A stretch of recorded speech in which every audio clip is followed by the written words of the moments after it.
I find it funny that my songs get banned for offending the LGBT, but Eminem used to threaten him in his songs, and his music is still up. I got the answer. I have to make a song like Eminem. Here we go. Stop!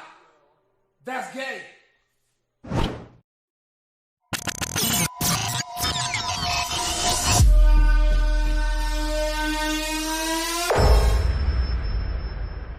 Why every gay man are like stereotypical black women? Why every feminist grow up to be cat women? Why can't we force workout plans on fat women? I need to lose a few pounds too, but that's different. Eminem had a curse to sell records, but I don't. I mean, he sold a solo and whoa, but I won't. I keep getting banned for all these lyrics I wrote, which means they're probably banned a Bible song, cause that's what I quote.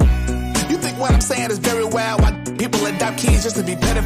And wonder why kids grow up dressing like Harry Styles. They said they coming for the kids, it's getting carried out. Bryson, are you homophobic? Yes, 97% on the homophobia test, but I was 3% off, so I wasn't impressed. All people, they should be under arrest.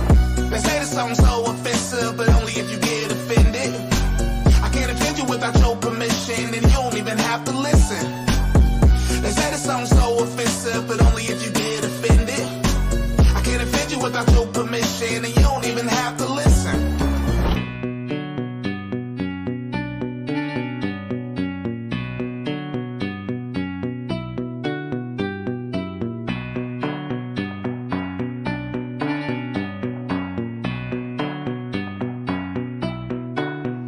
Eminem threatened gay people in his songs. I'm not that bad. I just wanna to Iran or Baghdad. I mean, they wanna leave anyway. Why are they that mad? I'm not mean. I just have questions I wanna ask.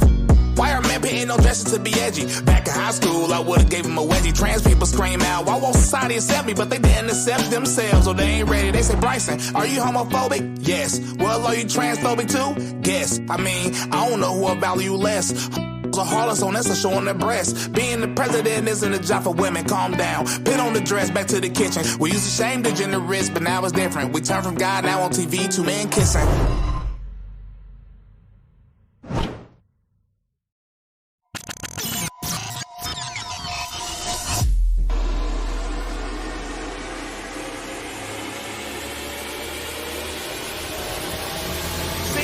They say the song's so offensive, but only if you get offended. Why are you mad? I can't offend you without your permission, and you don't even have to listen. Bro, just cut it off. They say the song's so offensive, but only if you get offended. It literally turn it off. I can't offend you without your permission, and you don't even have to listen. Okay, one more time. They say the song's so offensive, but only if you get offended. Everybody sing along. I can't offend you without your permission, and you don't even have to listen. Hands in the air. They say the song's so offensive, but only if you get offended.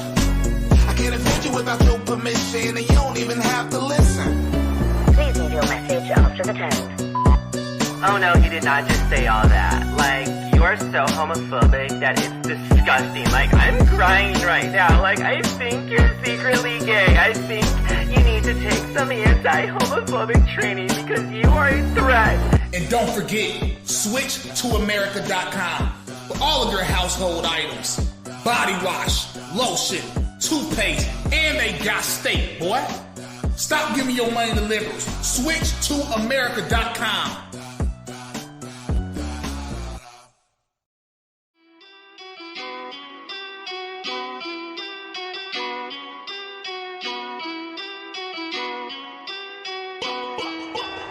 They always offended, it's often admitted. I'm all independent, I irritate those awfully wicked. Wait, pause for a minute. Bryson, why you causing division? I loved your music, now you're homophobic, all for attention. They say I'm only popular because I'm controversial. Or is it that your favorite rappers all with pop commercial? Y'all got Spotify to ban my songs, I guess my topics hurt you. And do y'all miss real hip-hop because this the time reversal? The baby can promote violence and drugs all on his CD, but he'll get canceled if he ever offends LGBT. I know everybody hates me, but I also know they need me. But they cancel me because I don't succumb my freedoms freely. And hip-hop wasn't always like this, bruh, believe me. Now rappers wearing dresses and calling each other sweetie. Well, somebody gotta say it, huh? Why can't it be me? Can I say screw Dr. Fauci? Can I say screw the CDC? Hey, uh-oh, Bryson, tone it down. You know we need your voice. God of the world. Well, that's an easy choice. Who has time for some white guy in a BLM face mask? Playing my music, screaming everything that I say is bad. I can't bow down to the mob cause I'm too real. I can't be controlled cause I don't need a deal. They say you going way too far, you need to chill. Sorry, I don't really care about how you feel. Ayy, I can't bow down to the mob cause I'm too real. I can't be controlled cause I don't need a deal. They say you going way too far, you need to chill. Ayy, sorry, I don't really care about how you feel. I resurfaced on purpose, I'm Houdini. Now I ain't going nowhere like I'm Tim Pool's beanie. I got permanent sermons and words that can burn through a genie. I could perfectly search for the serpents and fly like an eagle, praise Jesus. Your favorite rapper is satanic, great panic in the place that they safe to be straight magic. Play patterns in your face till your brain scrambles from bass samples. Can't handle the heat, then get away from the flame candles. Don't quote this song, just say a prayer to the Holy Cross. I flip like motocross cause the news is faker than Photoshop. My flow is cold and hot, it's like Noah's Ark next to molten rock. So when I'm focused on being close to God, I can open locks. Big Pharma must be lobbying rappers cause they be telling you to get injections, partying after. Kids are dying from the fentanyl while popping the Xanax. And I don't want our friends to die, but that be part of this chapter. That's why I flip the script, hit the drip, get a grip, sedative, chill. Drink water, think smarter, ink artists sit on the quill. They want black to keep the cycle on and white to hate themselves. So can't you tell they want us all in camps and both to stay in jail? Don't let us fail. I can't bow down to the mob cause I'm too real. I can't be controlled cause I don't need a deal. They say you going. Hey guys, what's up? Happy Friday. The day has come. The debate is here. We are about to get started. We are going to have a ton of fun. Hopefully this live will not get taken down and we'll be able to stream the entire thing. We will see, because the rumor is CNN wants exclusive rights and they have asked YouTube to shut down any stream that has this live going on their channel. So what we're going to need from you guys is to go ahead and give this video a like. Make sure you're dropping comments, that you're constantly commenting. If you guys want to donate to the show, you can hit the donate button from the Let's Talk Darling page. That would be my page. Unfortunately, that's the only page that we monetize from.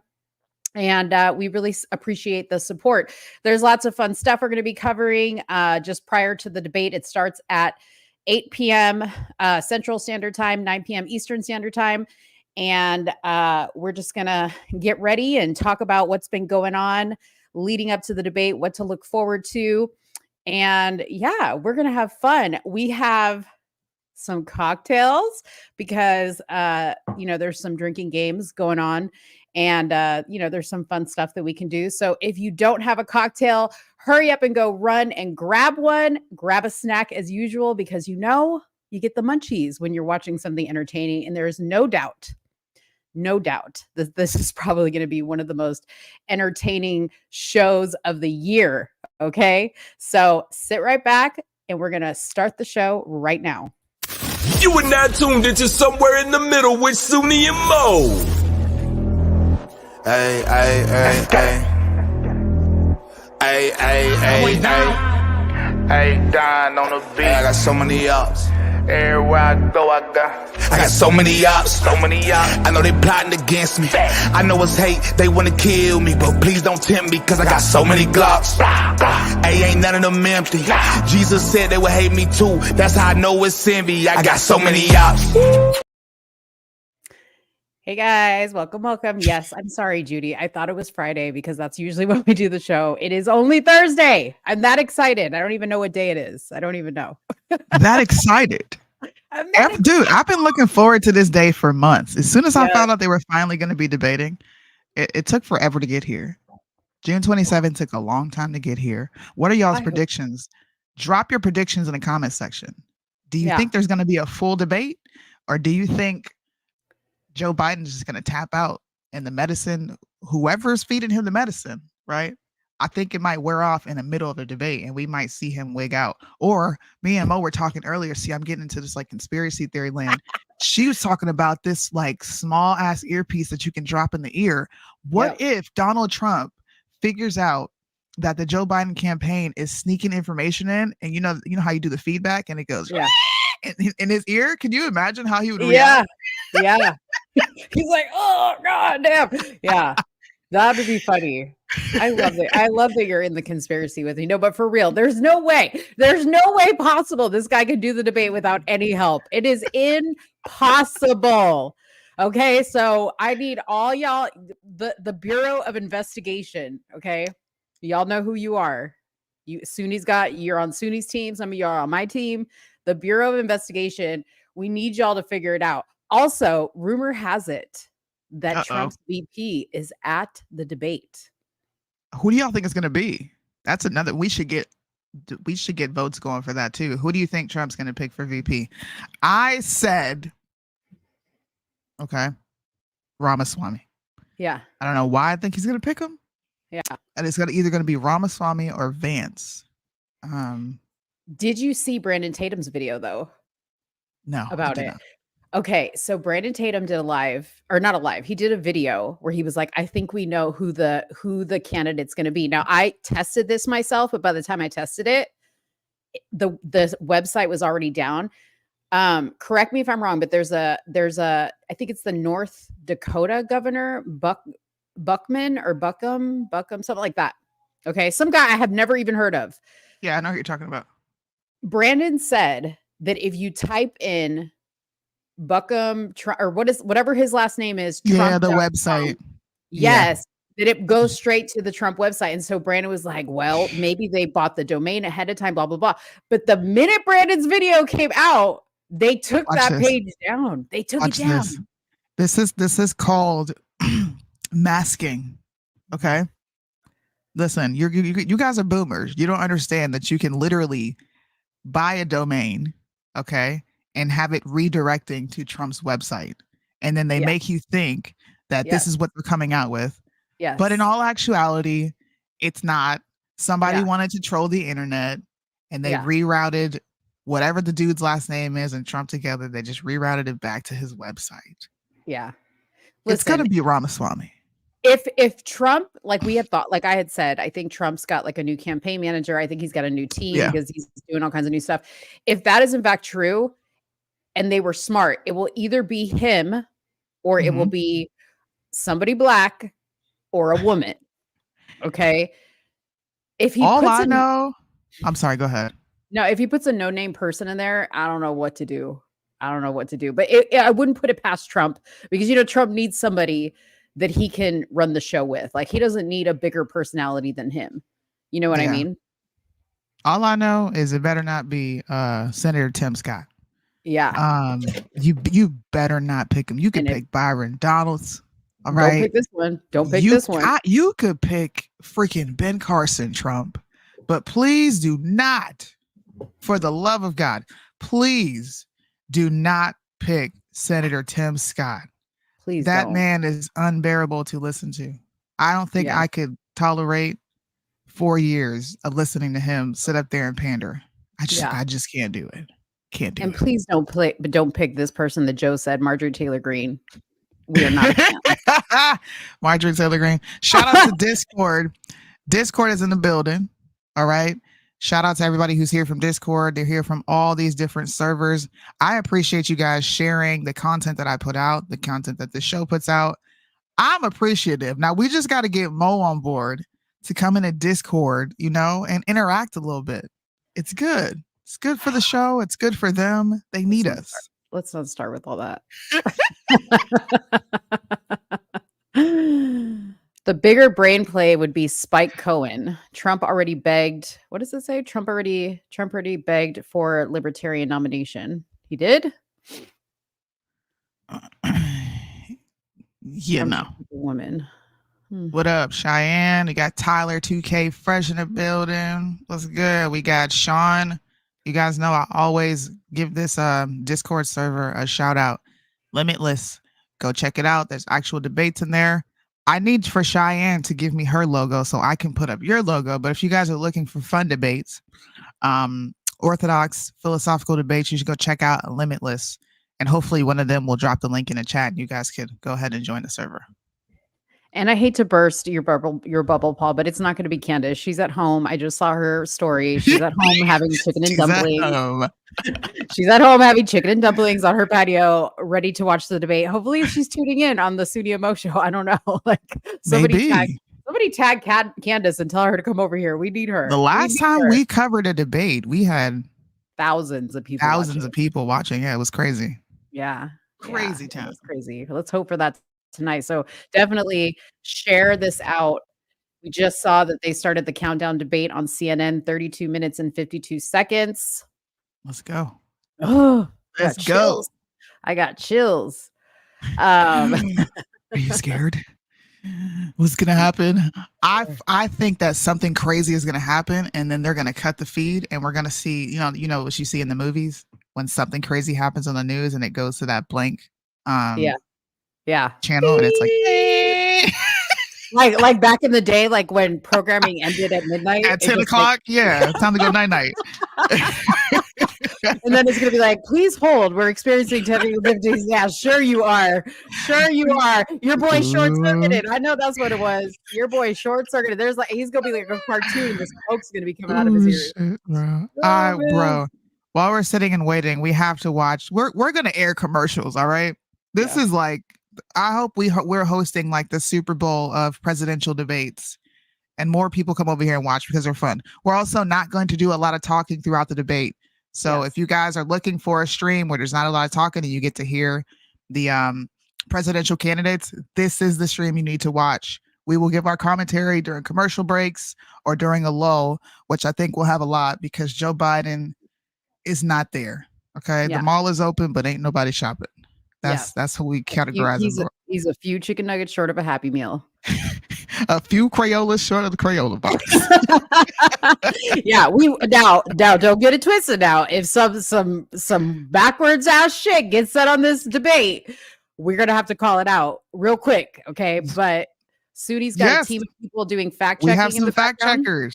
Yeah. Yes, we have some fact checkers that are going to be working with us. I'm going to be doing fact checking, and we're going to do the best we can to get out quality information. Oh my God, that is not who I think it is. Who? Okay, sorry, that just completely distracted me.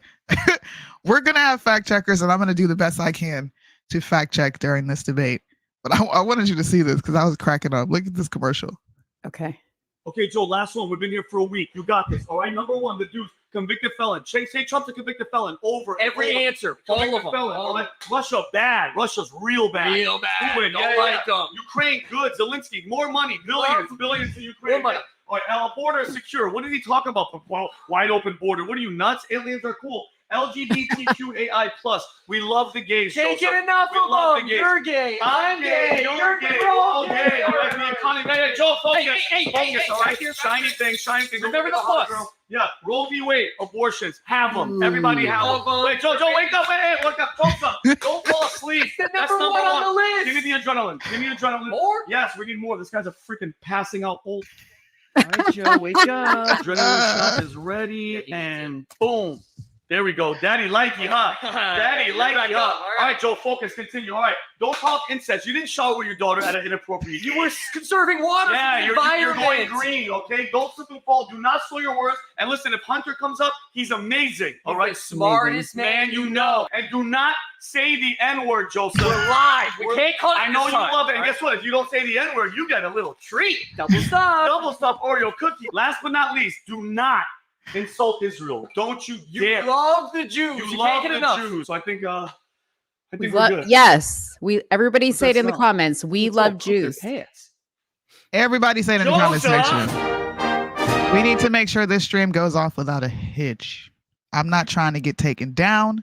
Make sure I should change the background to the flag, to the Israeli flag. Yeah. Last time you did that in the show, we did great. Maybe you should put that in your background again. We'll see. We'll see if I need to pull out the big guns, the big Jews, then I will. If I need to pull out the big Jews, thank you, Cheyenne. Everybody, if you're watching this live, please comment right now. We love Jews. We love gays in the comments. We don't want this live to get taken down. Yep, we love them Jews. I'm live right now on my TikTok, but you guys on TikTok can only hear one side of this conversation. So you want to hear the both sides, you got to come over to Somewhere in the Middle or Let's Talk Darling on YouTube, and you'll be able to see us. Oh, man. Okay, so people are wanting to do drinking games. Well, let me tell you everything that's going on the internet right now. So we have got actual bets. I saw a website where they are doing bets on this debate. I mean, like, I don't know if this is okay. I don't know if this is real But they're basically doing predictions on which phrases Trump will say during tonight's debate against Biden. Okay, so this is what the vote is so far. So right now, at a tie, the two phrases that people are betting on Trump to say, and if you bet yes for this, it's a 66-cent bet. If you bet no, it's a 36-cent bet. Okay. The two phrases are fake news and Hunter. Those are the two phrases that people are betting on Trump to say the most. Coming in second, second, they have the word felon. Coming in third, they have Sleepy Joe and crack. Those are a tie. And last but not least, the word dementia. Okay. So right now, as it stands, one of the bets with a $1,500 buy-in, you guys, a $1,500 buy-in. What will Trump say during the debate? People are betting $1,500 that he will definitely say the word Hunter Biden. If you win this bet, you could win up to $2,142 right now. That's how many people have bet. It's probably up now because I'm not looking at a live tally of this, but this is on Polymarket, I believe. The second bet is Sleepy Joe. That buy-in is $500 and you can win $2,491. Third, Biden stumbles during the debate. If you bet yes to this, it's a $500 buy-in and a winnable pot of $4,545. The biggest one is Trump and Biden shake hands at the first debate. People are voting yes to this. They think this is going to happen. It's a $5,000 buy-in and it is $14,285 to win. That is crazy. TikTok, if you guys are watching, please tune in on the YouTube channel at Let's Talk Darling or somewhere in the middle because you're not going to be able to hear the other side of this conversation. We have a live chat going right now, so head on over there. My link is in the bio of my page. If you click on the Instagram, I think it shows you my YouTube and it'll take you from there. Okay. So if you guys have any predictions, please definitely put them in the comments below so that we know what it is you are predicting. My words are not matching my mouth. I'm sorry about that.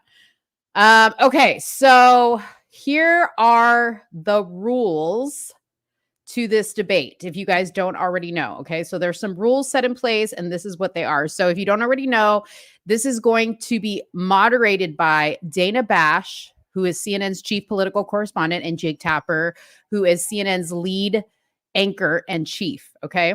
They're going to be the ones moderating the debate. The rules are as follows. There's 4 rules that I know of. Unless there's another one, you guys can definitely let me know.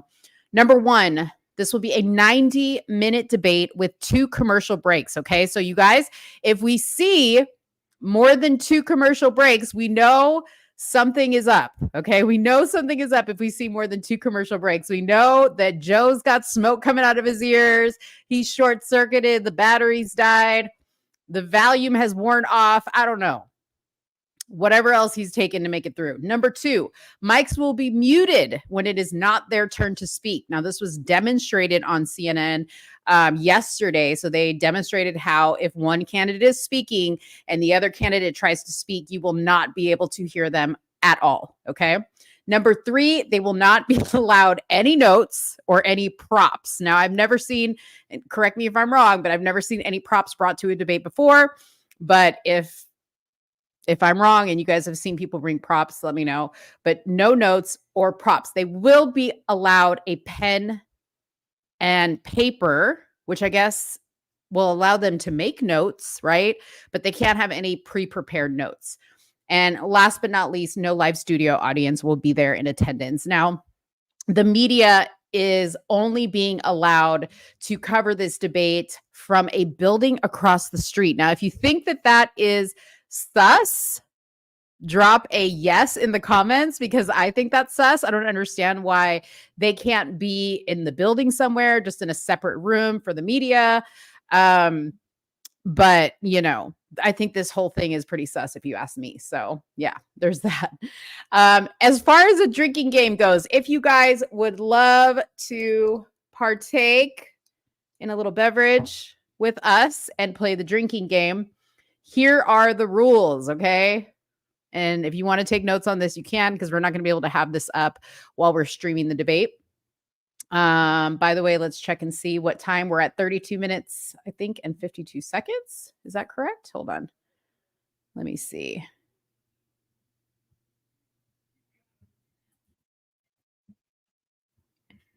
Yeah, we're roundabout at about 32 minutes. Okay.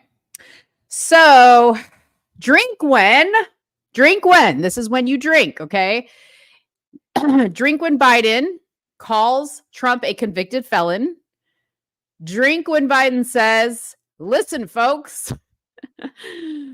Drink when Biden tells a childhood story that probably didn't happen, which will probably be a lot, okay? Chances are you're going to be pretty drunk by the end of this. Drink when Biden says, quote, we're protecting and saving democracy. Drink when Biden makes a joke about his age. And drink when Biden starts a sentence but ends with a completely different thought. I have a feeling if you guys are participating in this, we are going to be trashed about 5 minutes into this thing. Okay. If you are pro-Biden or you're just wanting to play along on both sides, you're going to drink when Trump does this. Says, quote, people or everyone is saying, end quote. Okay. So, to give you an example, if Trump says, people are saying that the Black community really, really resides with me because I have a mugshot. That would be an example. Okay. God.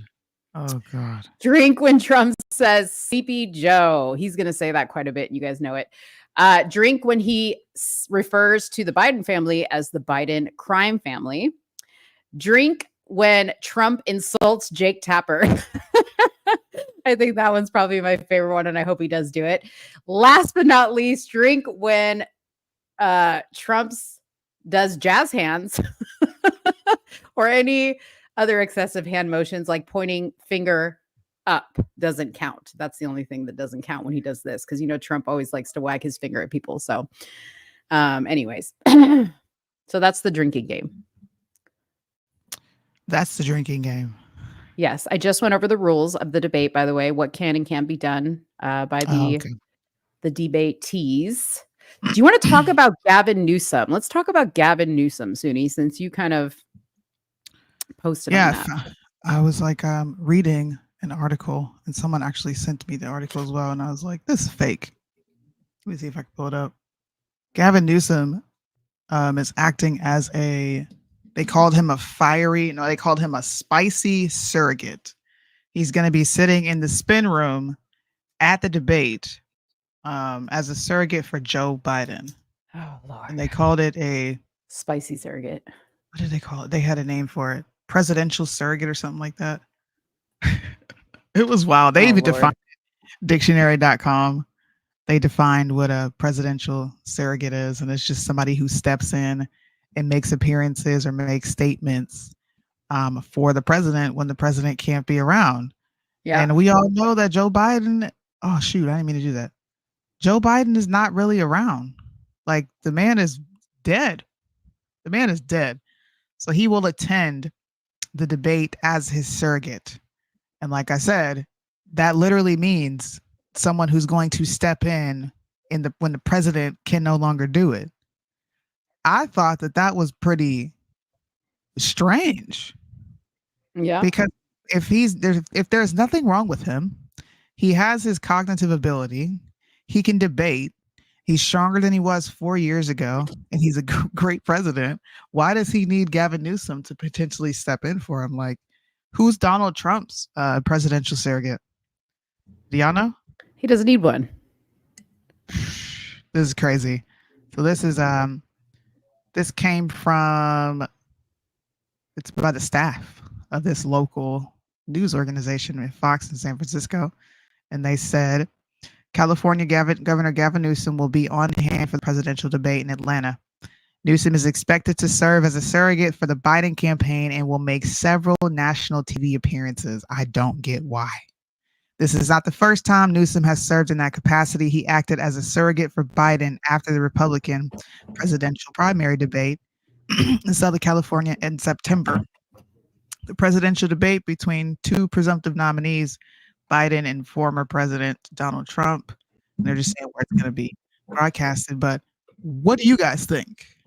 Why do you think that they would have him there not only after the primaries, but now? And why do you think Gavin Newsom is going around? He just came back from China, didn't he?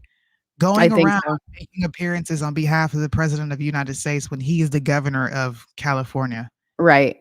But you guys remember that random debate between him and DeSantis. Yep. And he beat the brakes off DeSantis. He really did. And I don't even like Gavin Newsom, so, No.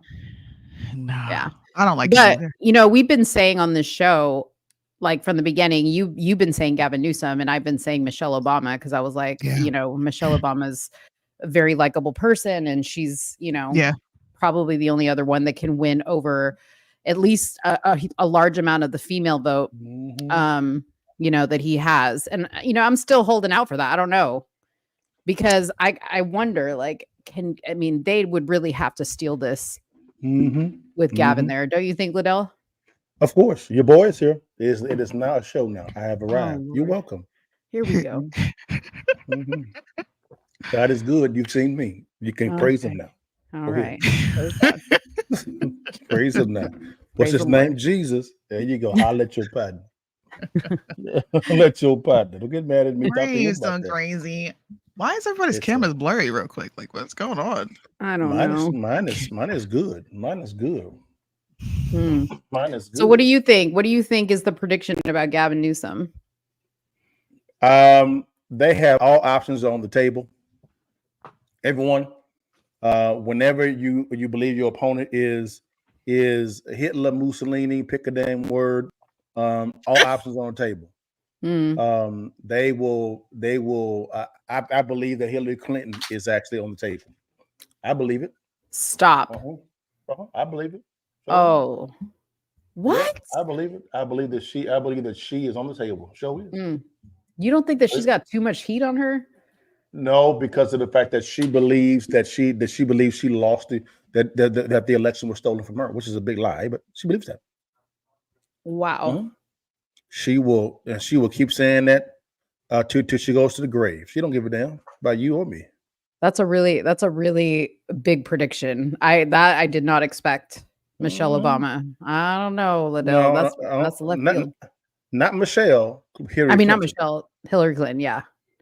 Yeah. That's crazy. Michelle, she ain't doing that. Michelle, like, I'm chilling hard. Now, do you think?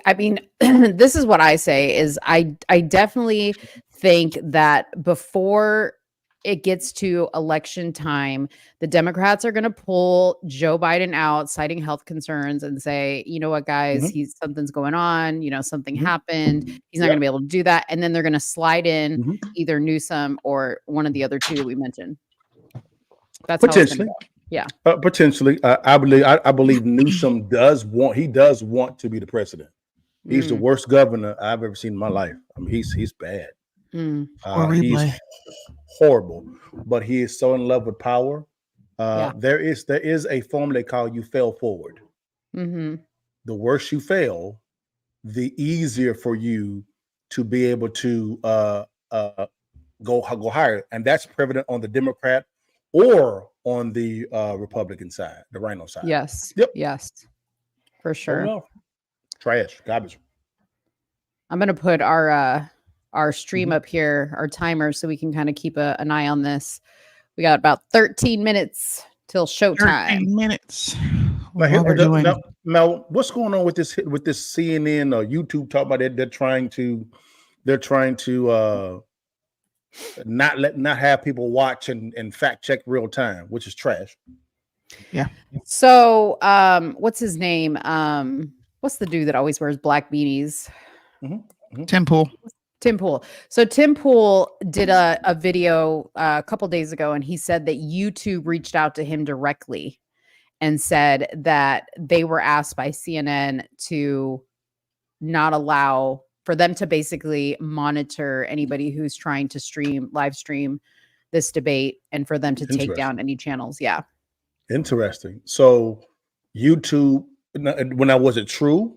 Was it true that YouTube was doing that? I mean, listen, I have experience with YouTube, and I know that they have done it in the past with other things. Not with live streams. I've never seen it with a live stream before. I don't even know like Okay. what legal basis they would have to do that. Sure.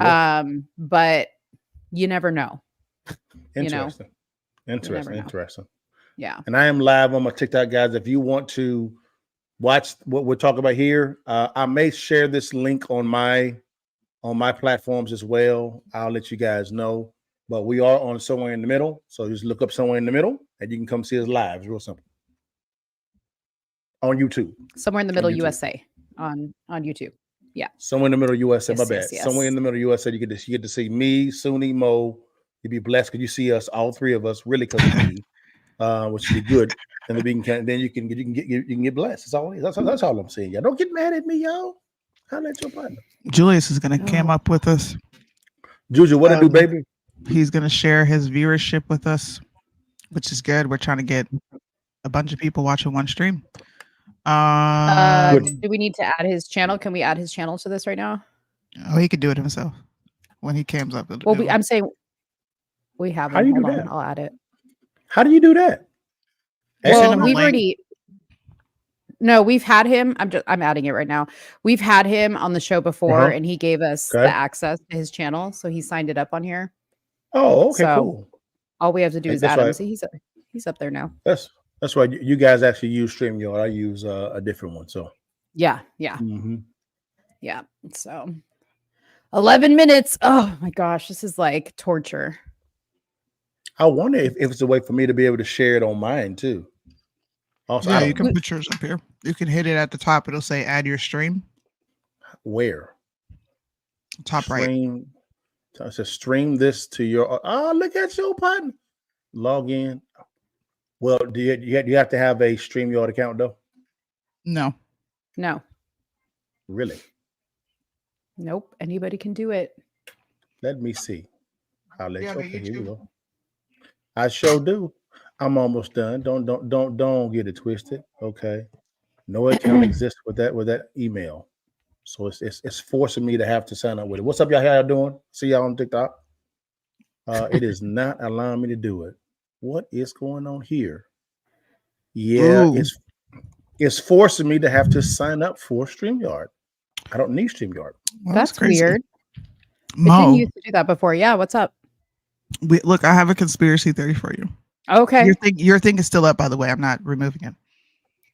Look at this.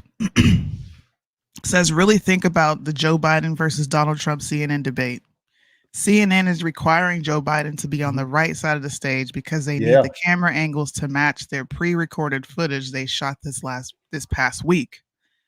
There's a 2-minute delay because they shot pre-recorded footage of Joe Biden's responses in a studio that is going to look like he's in today's debate. I believe it. I believe it. When Biden's brain fails during the questions, they're just going to edit and splice footage together. Now, how are they going to do this while we're live? Listen, I said this to Soonie earlier, so hand to God, okay, that I said this. She did. If they are able to pull this off and make this fool look coherent, I'm going to give them their propers, okay? Because that is impressive. And it really is. Like, shout out, their editors. They're just people trying to work too. I ain't mad at the editors, okay? But if their editors can pull this off, my hat's off to them, okay? If you guys are joining from Julius's channel, he's going to be up here shortly. We just added his channel to it, so please don't leave. I know you see Liddell in the corner, but that's Liddell, not Julius. And he'll be here soon. He will be. Don't go nowhere. Don't go nowhere. I thought that was cool. I'm like, ooh, Mo might like this conspiracy theory. Yeah. So do you think, let me ask you this. Do you think that Trump is going to hit on some of the more controversial topics that he hasn't spoken about before, like the jab? Well, no. I don't think he is. I think he's going to be more measured. You're going to see a less entertaining Donald Trump, because he has to be. He has to be, because of the fact that he's trying to get the moderates. He is fighting a uphill battle. He's going to debate against 301. Number one. Yeah. Number two is their intention is to get him to be unhinged. That's their intention. So he's going to be more measured, more stoic. You may get some moments where you get a little, an entertaining Trump because you have to also appeal to his base. But the lion's share of it is going to be him. He's going to be more stoic. Watch. Okay. Watch. Okay. I mean, I can see that because I told Soonie, I think he's got a new team. He's been a little more polished and a little bit more thoughtful about his stuff lately. And I think he's got a new campaign manager. And yeah, I like it. Yeah. So yeah, I could see that happening for sure. People are saying they believe CNN has leaked the questions to the Biden team. I'm sure. There's no way he could answer these questions off the cuff. Well, he's going to be jacked up. He's going to be jacked up when it comes to whatever he's taking. I don't know what it is. Someone says, I concur, Liddell. He's going to get a little bit more. I don't think it's going to be boring. No, he's talking about, she's talking about Trump. Yeah. We're so used to the animated Trump. Guys, he has, if you want him to win the election, get used to the stoic Trump while he's campaigning. Now, once he wins, you're going to see that the Trump come back because he's going to, I wouldn't say he's going to set it off. I mean, he's going to set it off. And don't be surprised. I believe people think it's going to be J.D. Vance, Doug Burgum, or someone else. And that may be the case when it comes to this VP. I believe it's either going to be Donaldson, right? Vivek, or J.D. Vance and Doug Burgum. Those out of those four. But my favorite guys to me is Byron Donaldson. Yeah. I don't think Burgum is a good choice. I mean, I really don't know. Yeah, he's boring. He doesn't know. You know, I don't think that's a good choice. I think his best choice would be Vivek. You don't think he's going to have a woman in there? No. No, I don't think it is. I think that in my opinion, the smarter pick, but it may be a little riskier because of his background, because the Democrats are going to bring it up, Donalds, because before he actually became a congressman, he got into a little legal trouble, turned his life around. He's good. The safer bet is going to be J.D. Vance. Okay. He's going to be a safer bet. Yes, he is. Okay. J.D. Vance is going to be a safer bet. Dominique, as far as I know, he's not going to be announcing his VP tonight, but the rumor is his VP will be there. Well, he has 5 people there. So, yeah. So very strategic. Let me tell you, what's her name? Katie, what's her name from Arizona? Better not be there. She's always around. What's her name? Kate. I'm Kari Lake. Kari Lake, yeah. Kari Lake. Whatever her name is. Kari Curry. Yeah. Whatever it is. I really got my family watching y'all. This shit is crazy. What is up to Marlandon's family? What's up, Marlandon's family? Don't get triggered tonight, because these are a bunch of pro-Black Trump supporters here, and a Latina. So don't get triggered. Just stick around and watch. Who she calls? What do you call me? What? Not a Trumplican. You call me a Trump tart? Trump tart. No, you said something else, like the Trump. Not the Trump. Okay, the Colt 45. Yeah, the Colt 45. Shout out in the comments if you're with me, Colt 45. If you are a Colt 45, a lover of Trump, an X22 watcher, put a 1 in the comments. Let's go. But J.D. Vance is cool, but is he low key and this is just me being a conspiracy theorist, an op? Ooh, because he didn't like Trump back in the day. But he did come back around and say he was wrong. And this is like years ago. He was wrong, and Trump endorsed him and got him elected and everything. So he did turn over. But I don't know. We have to see. I don't know.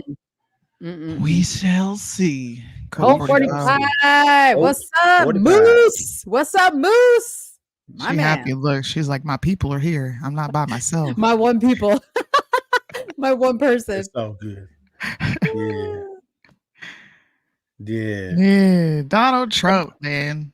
How many minutes we got? We got 5 minutes until the debate starts. 3 minutes. Is it 3? Yeah. 3 minutes, guys. 3 minutes. Oh, it is 3 minutes. I sent you a Your message, partner, Soonie. I'm nervous about my stream being slow. You want to see if you can pull it up because you always have a better stream than me. The debate. Yes. What you guys may want to do I is got you. have a Rumble backup just in case. Yeah. CNN may pull some shenanigans. I think Soonie's got some backup. Well, I got a bunch of backups, so we'll be good. It seems weird for a convicted felon who was found liable for sexual assault and is out on bail for hundreds of thousands of dollars to be on the same stage debating with our nation's president. Hey, that's the way the law. Who said this? That was from Ashley Sanders. Shout out to Ashley because she's the first time I've seen her name. It's weird for a convicted felon. Oh, well, Ashley, I got a question for you, Ashley. Would you be okay with them actually doing what they did to Trump to you? Because if you're not, be quiet. Be quiet. Oh, that's what she's saying. I thought she was basically. Never mind. I mistook what she was saying. Okay, my bad. Seems weird to be on the. My bad, y'all. Ashley, if I've misinterpreted, my fault. Forgive your partner. I own it. Yeah. Well, no, you may be right because I thought what she was saying was that isn't it funny that it's fine for him to be a felon on the stage with the president, but he can't vote? I don't know. I mean, no. Just in case people didn't see my fact check a couple days ago, there is a Supreme Court case that just got decided on the 21st of June this year that sets precedents for Trump to win his appeal. And all those convictions are going to be overturned. So this is not something that's permanent. So technically, he's not even on stage with the felon because Trump didn't do anything to have felony charges placed against him. And I'm saying this as an extremely tough critic of Donald Trump. She is. I am a tough critic. She's crazy. Period. See, this will happen when you got to do a show with Code 45ers. It's crazy. Come on, Moose. Back me up, Moose. Back me up, Moose. Code 45ers, man. Rumble is down. They took Rumble down? Rumble is down. I tried to access Rumble earlier to see if I can get some streams. Well, the reason why it's down is because of the fact that it's crashed because everybody's over there. That's why. Right. And by the way, Ashley, Mike is correct. He was not found liable for sexual assault. That's not one of the things that he was found liable for. There was no proof of that. In fact, the woman that was in court, by the way, her entire court proceedings were funded by Democrats. It was now released. But she actually admitted that there was no sexual assault. And how can you be held liable for sexual assault? Like, what does that mean? Yeah. And listen to how they define sexual assault. They're saying if you bump into someone and your hand accidentally hits them, that's assault. Yes. That's assault. And we can thank liberal women for that because you guys redefined that for us. So that's your fault. They cut the feed. See what I mean? We could go back and check out the audience, but you can see them setting everything up. Damn, they cut it. What, in the debate you can see them setting everything up? Here we go, y'all. Okay, let's go. Pivotal rematch with the White House at stake. From NBC News, here are Lester Holt and Savannah Guthrie. Good evening and welcome to the first presidential debate between President Biden and former President Trump, hosted by CNN. These two men have debated in the past, of course, but this time is going to look a lot different. The debate is being held at a TV studio after the candidates bypassed the commission that hosted the debate since the 1980s. So there is no audience tonight, and the microphones will be muted after a candidate's speaking time is up. The debate expected to run 90 minutes. There will be 2 commercial breaks this evening. We're going to bring you full analysis here on NBC once the debate is over, but it is about to begin. CNN about to broadcast the presidential debate. Let's listen. Case to the American people with just over 4 months until Election Day. Good evening, I'm Dana Bash, anchor of CNN's Inside Politics and co-anchor of State of the Union. I'm Jake Tapper, anchor of CNN's The Lead and co-anchor of State of the Union. Dana and I will co-moderate this evening. Our job is to facilitate a debate between the 2 candidates tonight. Before we introduce them, we want to share the rules of the debate with the audience at home. Former President Trump will be on the left side of the screen. President Biden will be appearing on the right. A coin toss determined their positions. Each candidate will have 2 minutes to answer a question and 1 minute each for responses and rebuttals. An additional minute for follow-up, clarification, or response is at the moderator's discretion. When it's time for a candidate to speak, his microphone will be turned on and his opponent's microphone will be turned off. Should a candidate interrupt when his microphone is muted, he will be difficult to understand for viewers at home. At the end of the debate, each candidate will get 2 minutes for closing statements. There is no studio audience tonight. Pre-written notes, props, or contact with campaign staff are not permitted during the debate. By accepting our invitation to debate, both candidates and their campaigns agreed to accept these rules. Now, please welcome the 46th President of the United States, Joe Biden. Oh, my Lord. Who you waving at? It's already not looking good. He already came out. Who the hell are you waving at? And please welcome the 45th President of the United States, Donald Trump. Woo! You did not just fucking cheer. Woo! This is embarrassing. Gentlemen, thanks so much for being here. Let's begin the debate, and let's start with the issue that voters consistently say is their top concern, the economy. President Biden, inflation has slowed, but prices remain high. Since you took office, the price of essentials has increased. For example, a basket of groceries that cost $100 then now costs more than $120. And typical home prices have jumped more than 30%. What do you say to voters who feel they are worse off under your presidency than they were under President Trump?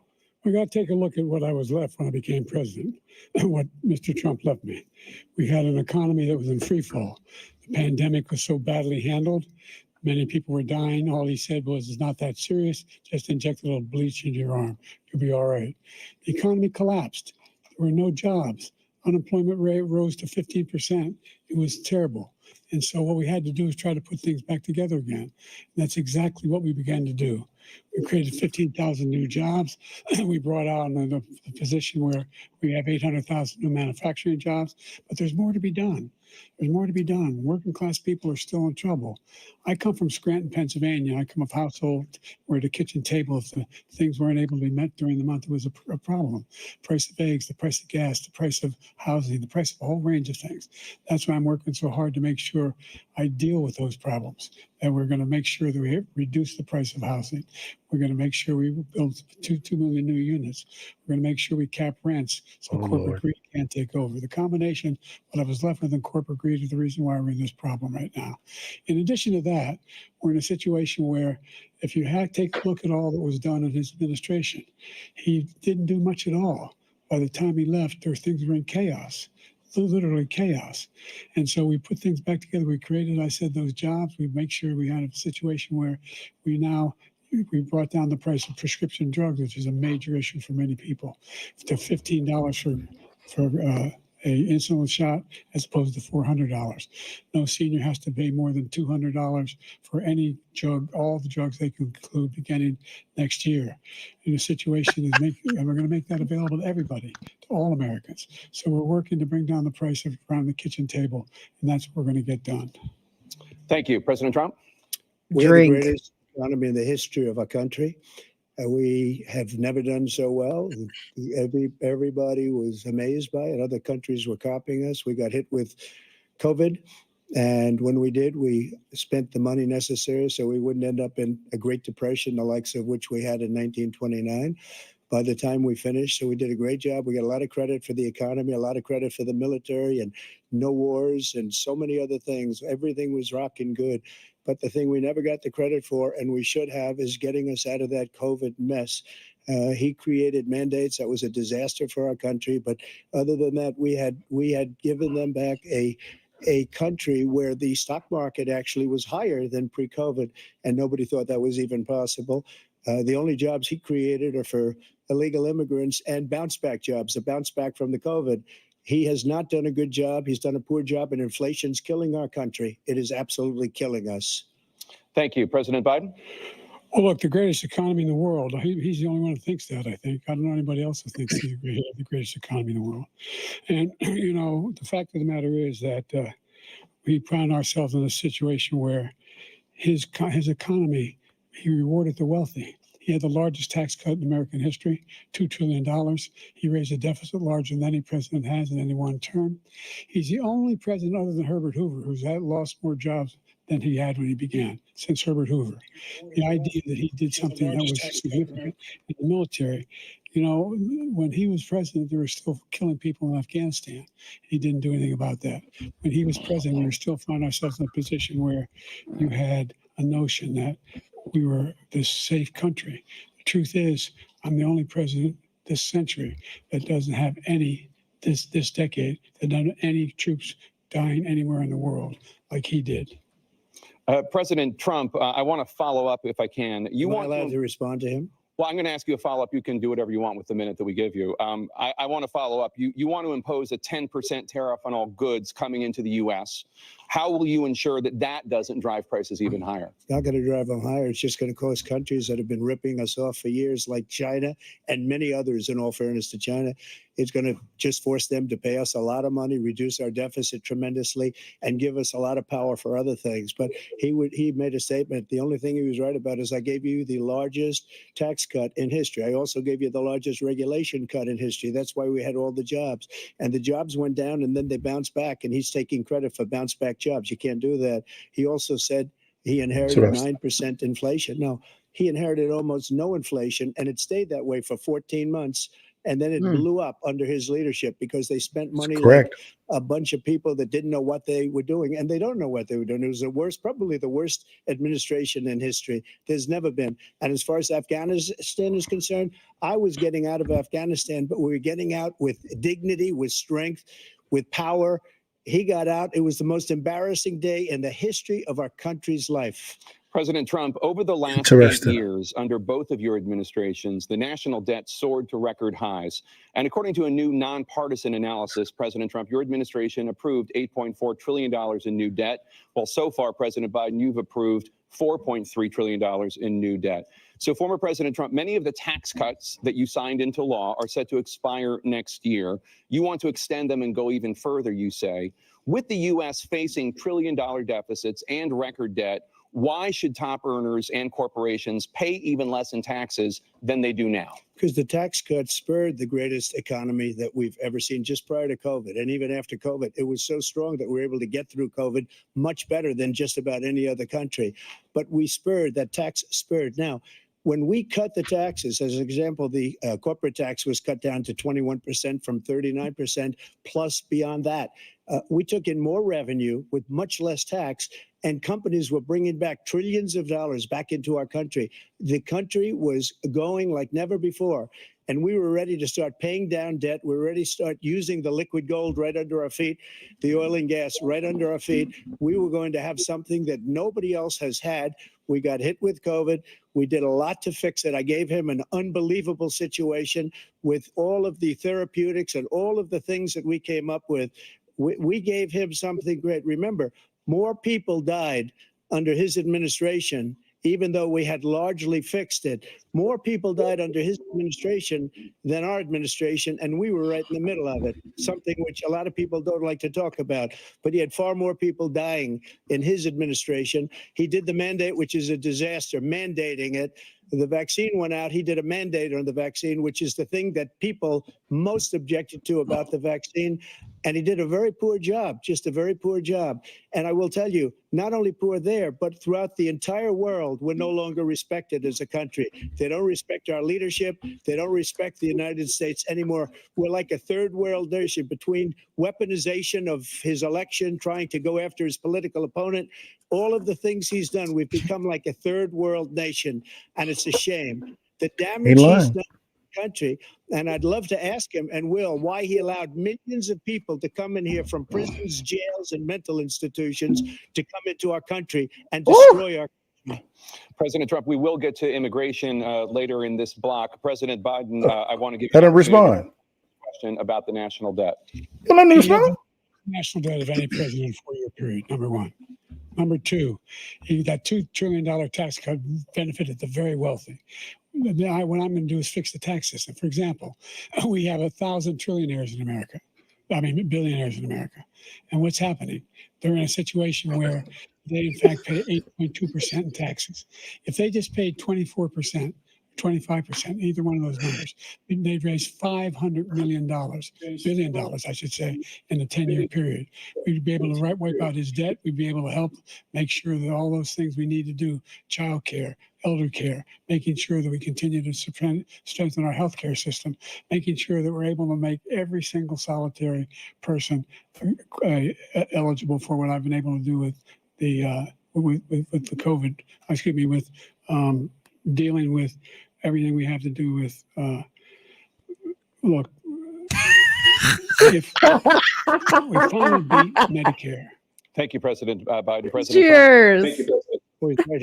He beat it to death, and he's destroying Medicare because all of these people are coming in. They're putting them on Medicare. They're putting them on Social Security. They're going to destroy Social Security. This man is going to single-handedly destroy Social Security. These millions and millions of people coming in, they're trying to put them on Social Security. He will wipe out Social Security. He will wipe out Medicare. So he was right in the way he finished that sentence. And it's a shame. What's happened to our country in the last 4 years is not to be believed. Foreign countries, I'm friends with a lot of people.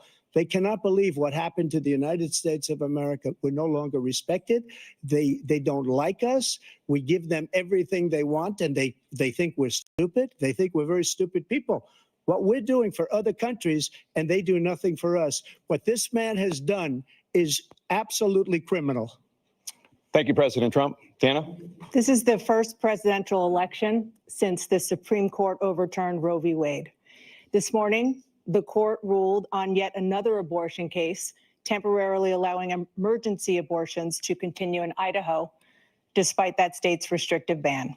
Former President Trump, you take credit for the decision to overturn Roe v. Wade, which returned the issue of abortion to the states. Correct. However, the federal government still plays a role in whether or not women have access to abortion pills.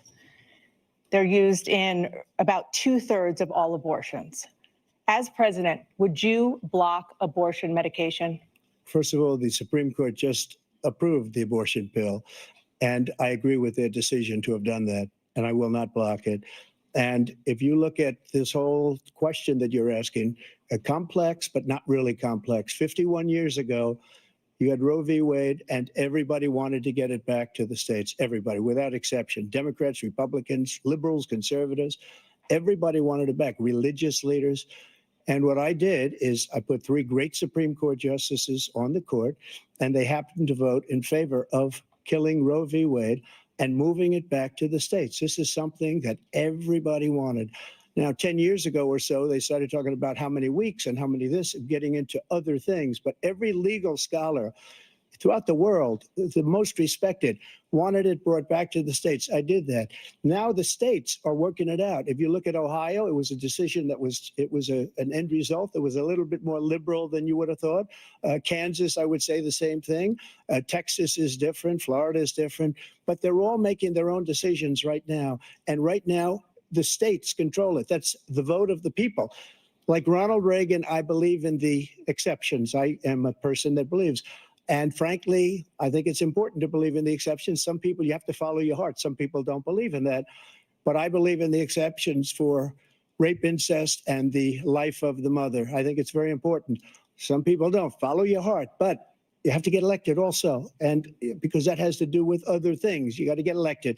The problem they have is they're radical because they will take the life of a child in the 8th month, the 9th month, and even after birth. After birth, if you look at the former governor of Virginia, he was willing to do this. He said, we'll put the baby aside and we'll determine what we do with the baby, meaning we'll kill the baby.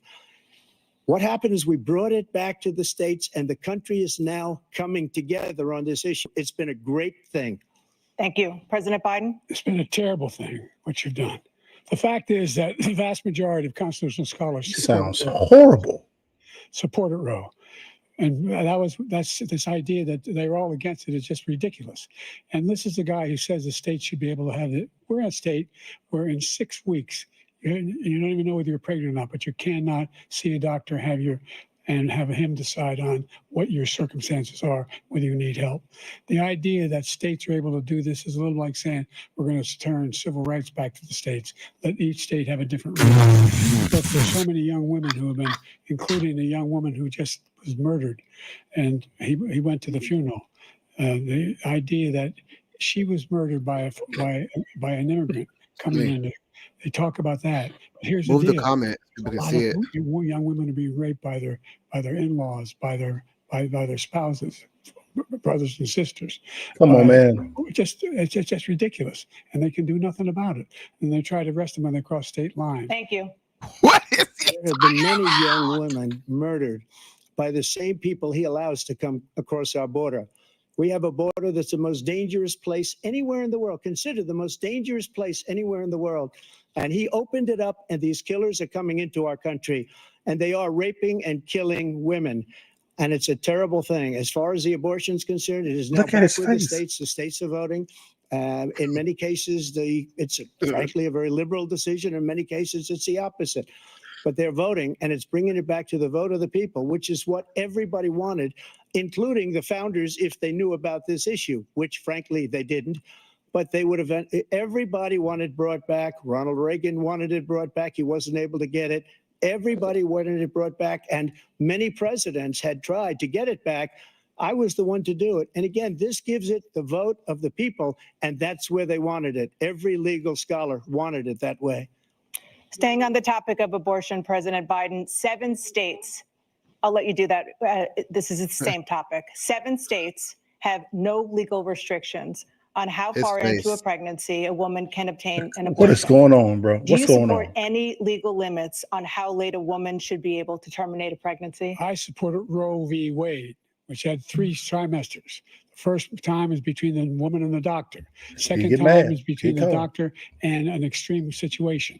The third time is between the doctor, between the woman and the state. The idea that the politicians, that the founders wanted the politicians to be the ones making decisions about women's health is ridiculous. That's the last. No politician should be making that decision. It's over. A doctor should be making those decisions. That's how it should be run. That's what you're going to do. And It's if I'm over. elected, I'm going to restore Roe v. Wade.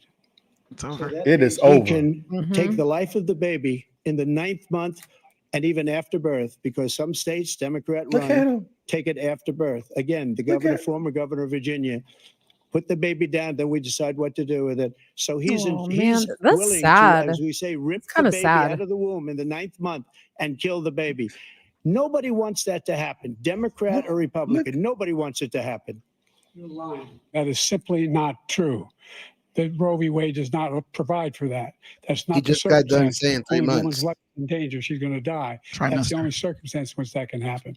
Oh, But we are yeah, not sorry, for yeah, late-term sorry. abortion, period. Under Roe v. Wade, you have late-term abortion. You can do whatever you want, depending on the state. You can do whatever you want. We don't think that's a good thing. We think it's a radical thing. We think the Democrats are the radicals, not the Republicans. For 51 years, that was the law. 51 years, constitutional scholarship. See, I said get it was the mad. right way to go. 51 years, and it was taken away because this guy put very conservative members on the Supreme Court. He takes credit for taking it away. What's he going to do? What's he going to do? In fact, if the MAGA Republicans, he gets elected, and the MAGA Republicans control the Congress, and they pass a universal ban on abortion, period, across the board at 6 Not weeks or happening. 7 or 8 or 10 weeks, something very, very I conservative. think how you said, huh? And Trump face went. I'll veto it. Same time. He'll sign it. Thank you. Let's turn now to the issue of immigration and border security. President Biden, a record number of migrants have illegally crossed the southern border on your watch.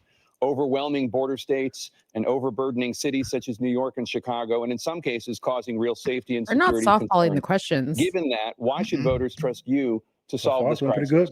Because we worked very hard to get a bipartisan agreement that not only changed all of that, it made sure that we are in a situation where you had no circumstance where they could come across the border with the number of border police there are now. We significantly increased the number of asylum officers. Significantly, by the way, the Border Patrolman endorsed my position. In addition to that, we found ourselves in a situation where when he was president, he was separating babies from their mothers, putting them in cages, making sure the families were separated. That's not the right way to go. What I've done since I've changed the law, what's happened? I've changed it in a way that now you're in a situation where there are 40% fewer people coming across the border illegally. It's better than when he left office. And I'm going to continue on until we get the total ban on the total initiative relative to what we're going to do with more border patrol and more asylum officers. President Trump? I really don't know what he said at the end of this. I don't think he knows what he said either. Look, there's the we meme. have the safest border in the history of our country. The border, all he had to do was leave it. All he had to do was leave it. He decided to open up our border, open up our country to people that are from prisons, people that are from mental institutions, insane asylum, terrorists. We have the largest number of terrorists coming into our country right now, all terrorists all over the world, not just in South America, all over the world. They come from the Middle East, everywhere, all over the world, they're pouring in. And this guy just left it open. And he didn't need legislation because I didn't have legislation. I said, close the border. We had the safest border in history. In that final couple of months of my presidency, we had, according to Border Patrol, who is great, and by the way, who endorsed me for president, but I won't say that, but they endorsed me for president. Brandon, just speak to him. But look, we had the safest border in history. Brandon. Now we have the worst border in history. There's never been anything like it. And people are dying all over the place, including the people that are coming up in caravans. President Trump. President Biden? The only terrorist who's done anything crossing the border is one who came along and killed three, under his administration, killed an Al-Qaeda person coming in and his administration, killed three American soldiers, killed three American soldiers. That's the only terrorist that's there. I'm not saying that no terrorist ever got through, but the idea we're emptying their prisons, we're welcoming these people, that's simply not true. There's no data to support what he said. Once again, he's exaggerating, he's lying. President Trump, staying on the topic of immigration, you've said that you're going to carry out, quote, the largest domestic deportation operation in American history, unquote. Does that mean that you will deport every undocumented immigrant in America, including those who have jobs, including those whose spouses are citizens, and including those who have lived here for decades? And if so, how will you do it? Just 1 second. He said we killed three people. The people we killed are al-Baghdadi and Soleimani, the two greatest terrorists, biggest terrorists anywhere in the world. And it had a huge impact on everything, not just border, on everything. He's the one that killed people with the bad water, including hundreds of thousands of people dying and also killing our citizens when they come in. We are living right now in a rat's nest. They're killing our people in New York, in California, in every state in the union, because we don't have borders anymore. Every state is now a border. And because of his ridiculous, insane, and very stupid policies, people are coming in and they're killing our citizens at a level that we've never seen. We call it migrant crime. I call it Biden migrant crime. They're killing our citizens at a level that we've never seen before. And you're reading it like these three incredible young girls over the last few days. One of them, I just spoke to the mother, and they just had the funeral for this girl, 12 years old. This is horrible what's taken place. What's taken place in our country. We're literally an uncivilized country now. He doesn't want it to be. He just doesn't know. He opened the borders. Nobody's ever seen anything like. And we have to get a lot of these people out, and we have to get them out fast because they're going to destroy our country. Just take a look at where they're living. They're living in luxury hotels in New York City and other places. Our veterans are on the street. They're dying because he doesn't care about our veterans. He doesn't care. He doesn't like the military at all. And he doesn't care about our veterans. Nobody been worse. I had the highest approval rating for veterans taking care of the VA. He has the worst. He's gotten rid of all the things that I approved, choice that I got through Congress, all of the different things I approved, they abandoned. We had by far the highest, and now it's down in less than half because he's done all these great things that we did. And I think he did it just because I approved it, which is crazy. But he has killed so many people at our border by allowing all of these people to come in. And it's a very sad day in America. President Biden, you have the mic. Every single thing he said is a lie. Every single one. For example, veterans are a hell of a lot better off since I passed the PACT Act. 1 million of them now have insurance, and their families have it. Their families have it because what happened, whether it was Agent Orange or burn pits, they're all being covered now. And he opposed, his group opposed that. We're also in a situation where we have great respect for veterans. My son spent a year in Iraq. There we go. Is it glitching for you guys? Came back with stage 4 glioblastoma. No. I was recently in France for D-Day, and I spoke all about those heroes that died. I went to the World War II cemetery, World War I cemetery he refused to go to. He was standing with his 4-star general, and he told me, he said, I don't want to go in there because they're a bunch of losers and suckers. My son was not a loser, was not a sucker. You're the sucker. You're the loser. President Trump? First of all, that was a made-up quote, suckers and losers. They made it up. It was in a third-rate magazine that's failing, like many of these magazines. He made that up. He put it in commercials. We've notified him. We had 19 people that said I didn't say it. And think of this. Who would say I'm at a cemetery or I'm talking about our veterans? Because nobody's taken better care. I'm so glad this came up and he brought it up. There's nobody that's taken better care of our soldiers than I have. To think that I would, in front of generals and others, say suckers and losers. We have 19 people that said it was never said by me. It was made up by him, just like Russia was made up, just like the 51 intelligence agents are made up, just like the new thing with the 16 economists are talking. It's the same thing. 51 intelligence agents said that the laptop was Russia disinformation. It wasn't. That came from his son, Hunter. It wasn't Russia disinformation. He made up the suckers and losers, so he should apologize to me right now. Yeah, the 4-star general standing to your side who was on your staff who said you said it, period.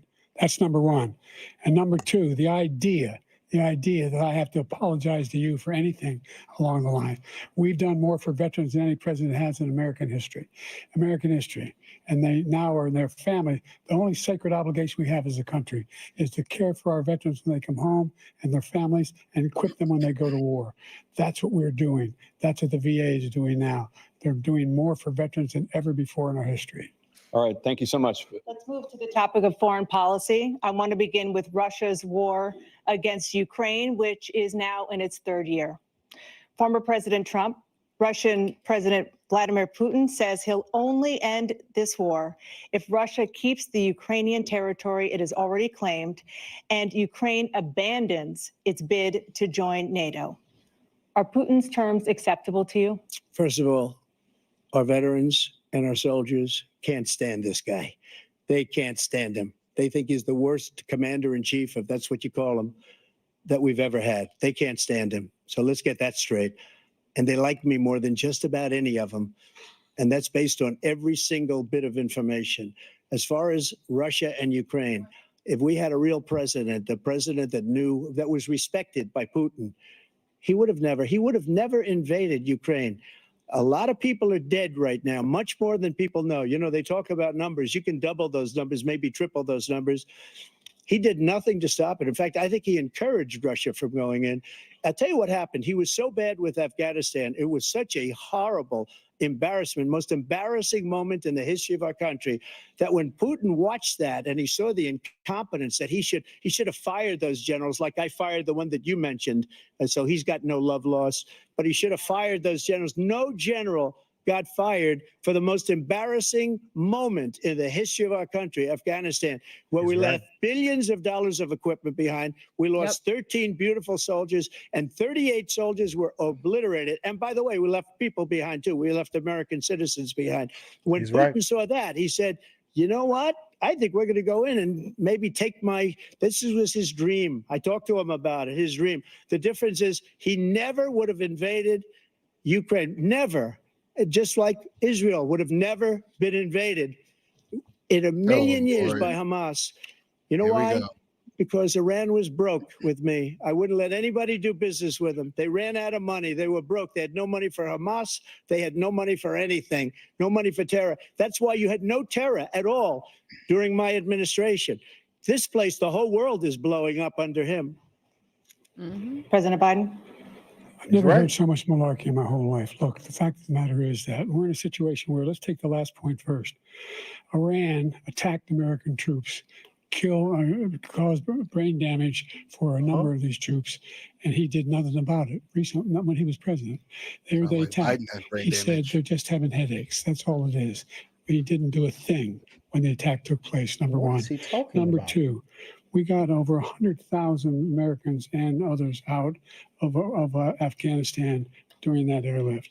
Number three, we found ourselves in a situation where, if you take a look at what Trump did in Ukraine, this guy told Trump, do whatever you want, and do whatever you want. And that's exactly what Trump did to Putin, encourage him, do whatever you want. And he went in. And listen to what he said when he went in. He was going to take Kyiv in 5 days, remember? Because it's part of the old Soviet Union. That's what he wanted to reestablish. Kyiv, and he in fact didn't do it at all. He wasn't able to get it done, and they've lost thousands and thousands of troops, 500,000 troops. President Trump, I never said that. For 1 minute. I just want to go back to my original question, which is, are Putin's terms acceptable to you? Keeping the territory in Ukraine? No, they're not acceptable. But look, this is a war that never should have started. If we had a leader in this war, he led everybody along. He's given $200 billion now or more to Ukraine. He's given $200 billion. That's a lot of money. I don't think there's ever been anything like it. Every time that Zelensky comes to this country, he walks away with $60 billion. He's the greatest salesman ever. And I'm not knocking him. I'm not knocking anything. I'm only saying the money that we're spending on this war, and we shouldn't be spending, it should have never happened. I will have that war settled between Putin and Zelensky as president-elect before I take office on January 20th. I'll have that war settled. People being killed so needlessly, so stupidly, and I will get it settled, and I'll get it settled fast before I take office. President Biden, you have a minute. The fact is that Putin is a war criminal. He's killed thousands and thousands of people. And he has made one thing clear. He wants to reestablish what was part of the Soviet Empire, not just a piece. He wants all of Ukraine. That's what he wants. And then you think he'll stop there? Do you think he'll stop when if he takes Ukraine? What do you think happens to Poland? What do you think of Belarus? What do you think happens to those NATO countries? And so if you want a war, you ought to find out what he's going to do, because if in fact he does what he says and walks away, by the way, all that money we give Ukraine are from weapons we make here in the United States. We give them the weapons, not the money at this point. And our NATO allies have produced as much funding for Ukraine as we have. That's why we're strong. Thank you. Moving on to the Middle East. In October, Hamas attacked Israel, killing more than 1,000 people and taking hundreds of hostages. Among those held and thought to still be alive are 5 Americans. Israel's response has killed thousands of Palestinians and created a humanitarian crisis in Gaza. President Biden, you've put forward a proposal to resolve this conflict, but so far Hamas has not released the remaining hostages, and Israel is continuing its military offensive in Gaza. So what additional leverage will you use to get Hamas and Israel to end the war? You have 2 minutes. Number one, everyone from the United Nations Security Council straight through to the G7 to the Israelis and Netanyahu himself have endorsed the plan they put forward, which has 3 stages to it. The first stage is trade the hostages for a ceasefire. Second phase is a ceasefire with additional conditions. The third phase is the end of the war. The only one who wants the war to continue is Hamas. Number one, they're the only ones standing out.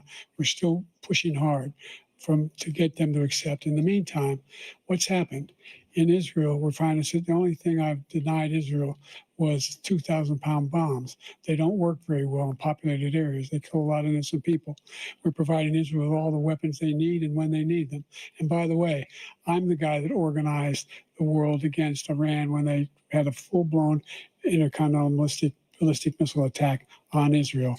No one was hurt. No one Israeli was accidentally killed, and it just stopped. We saved Israel. We are the biggest producer of support for Israel of anyone in the world. And so there are 2 different things. Hamas cannot allowed to be continued. We continue to send our experts and our intelligence people as to how they can get Hamas like we did bin Laden. You don't have to do it. And by the way, they've been greatly weakened, Hamas, greatly weakened, and they should be. They should be eliminated. But you've got to be careful for what using certain weapons among population centers. Just going back to Ukraine for 1 second. We have an ocean separating us. The European nations together have spent 100 billion or maybe more than that, less than us. Why doesn't he call them and say, you got to put up your money like I did with NATO? I got them to put up hundreds of billions of dollars. The Secretary General of NATO said Trump did the most incredible job I've ever seen. They wouldn't have any, they were going out of business. We were spending almost 100% of the money was paid by us. He didn't do that. He's getting all, you got to ask these people to put up the money. We're over $100 billion more spent, and it has a bigger impact on them because of location, because we have an ocean in between. You got to ask them. As far as Israel and Hamas, Israel's the one that wants to go. He said the only one that wants to keep going is Hamas. Actually, Israel is the one, and you should let him go and let him finish the job. He doesn't want to do it. He's become like a Palestinian, but they don't like him because he's a very bad Palestinian. He's a weak one. President Biden, you have a minute. I've never heard so much foolishness. This is a guy who wants to get out of NATO. You're going to stay in NATO? He's going to pull out of NATO. The idea that we have, our strength lies in our alliances as well. It may be a big ocean, but were we ever able to avoid a war in Europe, a major war in Europe? What happens if, in fact, you have Putin continue to go into NATO? We have an Article 5 agreement. Attack on one is attack on all. You want to start the nuclear war he keeps talking about, go ahead. Let Putin go in and control Ukraine and then move on to Poland and other places. See what happens then. He has no idea what the hell he's talking about. And by the way, I got 50 other nations around the world to support Ukraine, including Japan and South Korea, because they understand that this kind of dislocation has a serious threat to the whole world peace. No major war in Europe has ever been able to be contained just to Europe. I cannot wait till we go to President Trump, just to follow up, I can't wait. Would you support the creation of an independent Palestinian state in order to achieve peace in the region? I'd have to see, but before we do that, the problem we have is that we spend all the money. So they kill us on trade. I made great trade deals with the European nations because if you add them up, they're about the same size economically. Their economy is about the same size as the United States. And they were no cars, they don't want anything that we have, but we're supposed to take their cars, their food, their everything, their agriculture. I changed that.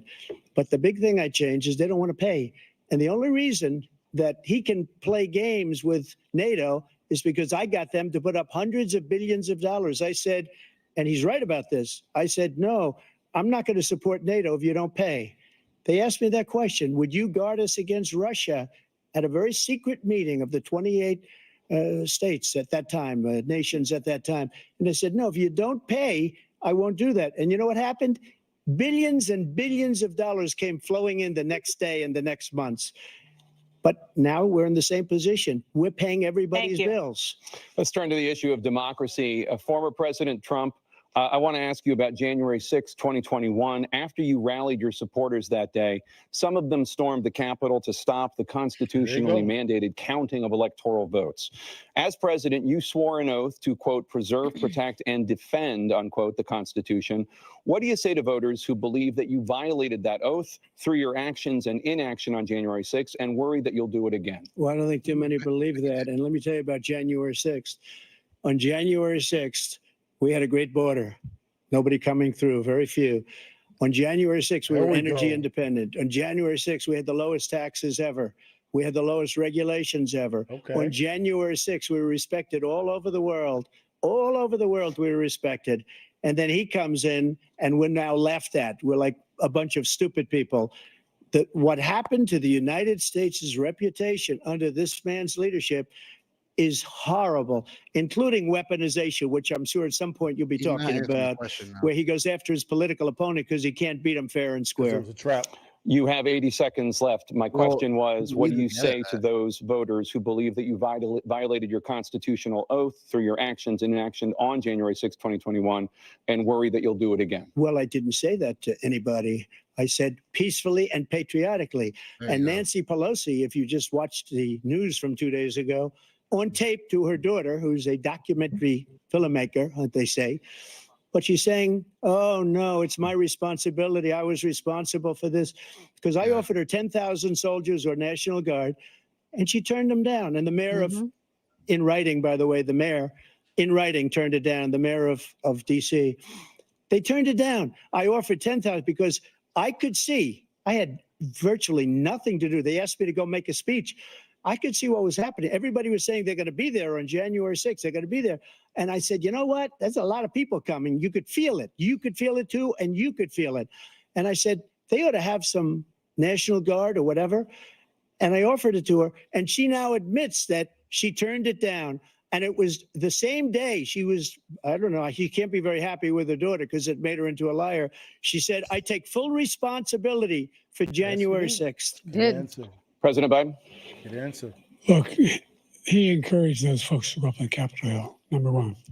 I sat in the dining room off the Oval Office. He sat there for 3 hours watching, begging, being begged by his vice president and a number of his colleagues on the Republican side as well to do something, to call for a stop, to end it. Instead, they talked about these people being patriots and great patrons of America. No, he didn't. In fact, he says he'll not forgive them for what they've done. They've been convicted. He says he wants to commute their sentences and say that no. But he went to every single court in the nation. I don't know how many cases, scores of cases, including the Supreme Court. And they said, no, this guy is responsible for doing what was done. He did do a damn thing. And these people should be in jail. And they should be the ones who are being held accountable. And he wants to let them all out. And now he says if he loses again, such a whiner that he is, that it could be a bloodbath. Thank you, President Biden. What? President Trump? I never said that. What they've done to some people that are so innocent, you ought to be ashamed of yourself. What you have done, how you've destroyed the lives of so many people. When they ripped down Portland, when they ripped down many other cities, you go to Minnesota, Minneapolis, what they've done there with the fires all over the city. If I didn't bring in the National Guard, that city would have been destroyed. When you look at all of they took over big chunks of Seattle. I was all set to bring in the National Guard. They heard that, they saw them coming, and they left immediately. What he said about this whole subject is so off. Peacefully patriotic. One other thing, the Unselect Committee, which is basically two horrible Republicans that are all gone now out of office, and Democrats, all Democrats, they destroyed and deleted all of the information they found because they found out we were right. We were right. And they deleted and destroyed all of the information. They should go to jail for that. If a Republican did that, they'd go to jail. Thank you, President Trump. President Biden, I want to give you a minute. The only person on this stage is a convicted felon is the man I'm There you go. Oh, here we go. And the Bring it fact up. of the matter is, what he's telling you is simply not true. The fact is that there was no effort on his part to stop what was going on up in Capitol Hill. And all those people, every one of those who were convicted, deserves to be convicted.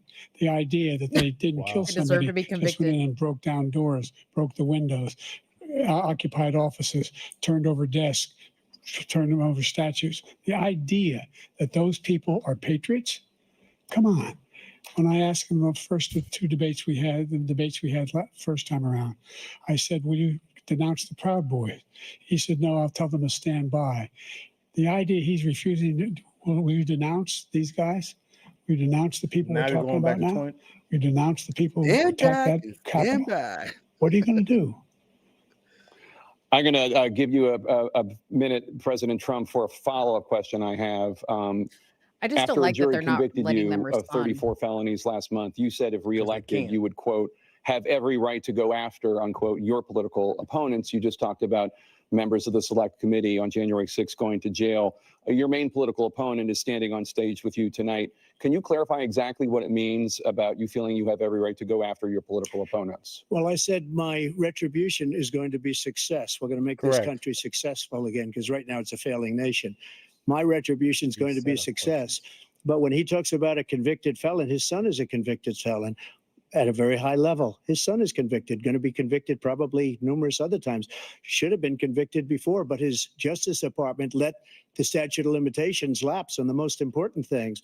But he could be a convicted felon as soon as he gets out of office. Joe could be a convicted felon with all of the things that he's done. He's done horrible things. All of the death caused at the border, telling the Ukrainian people that we're going to want $1 billion or you change the prosecutor.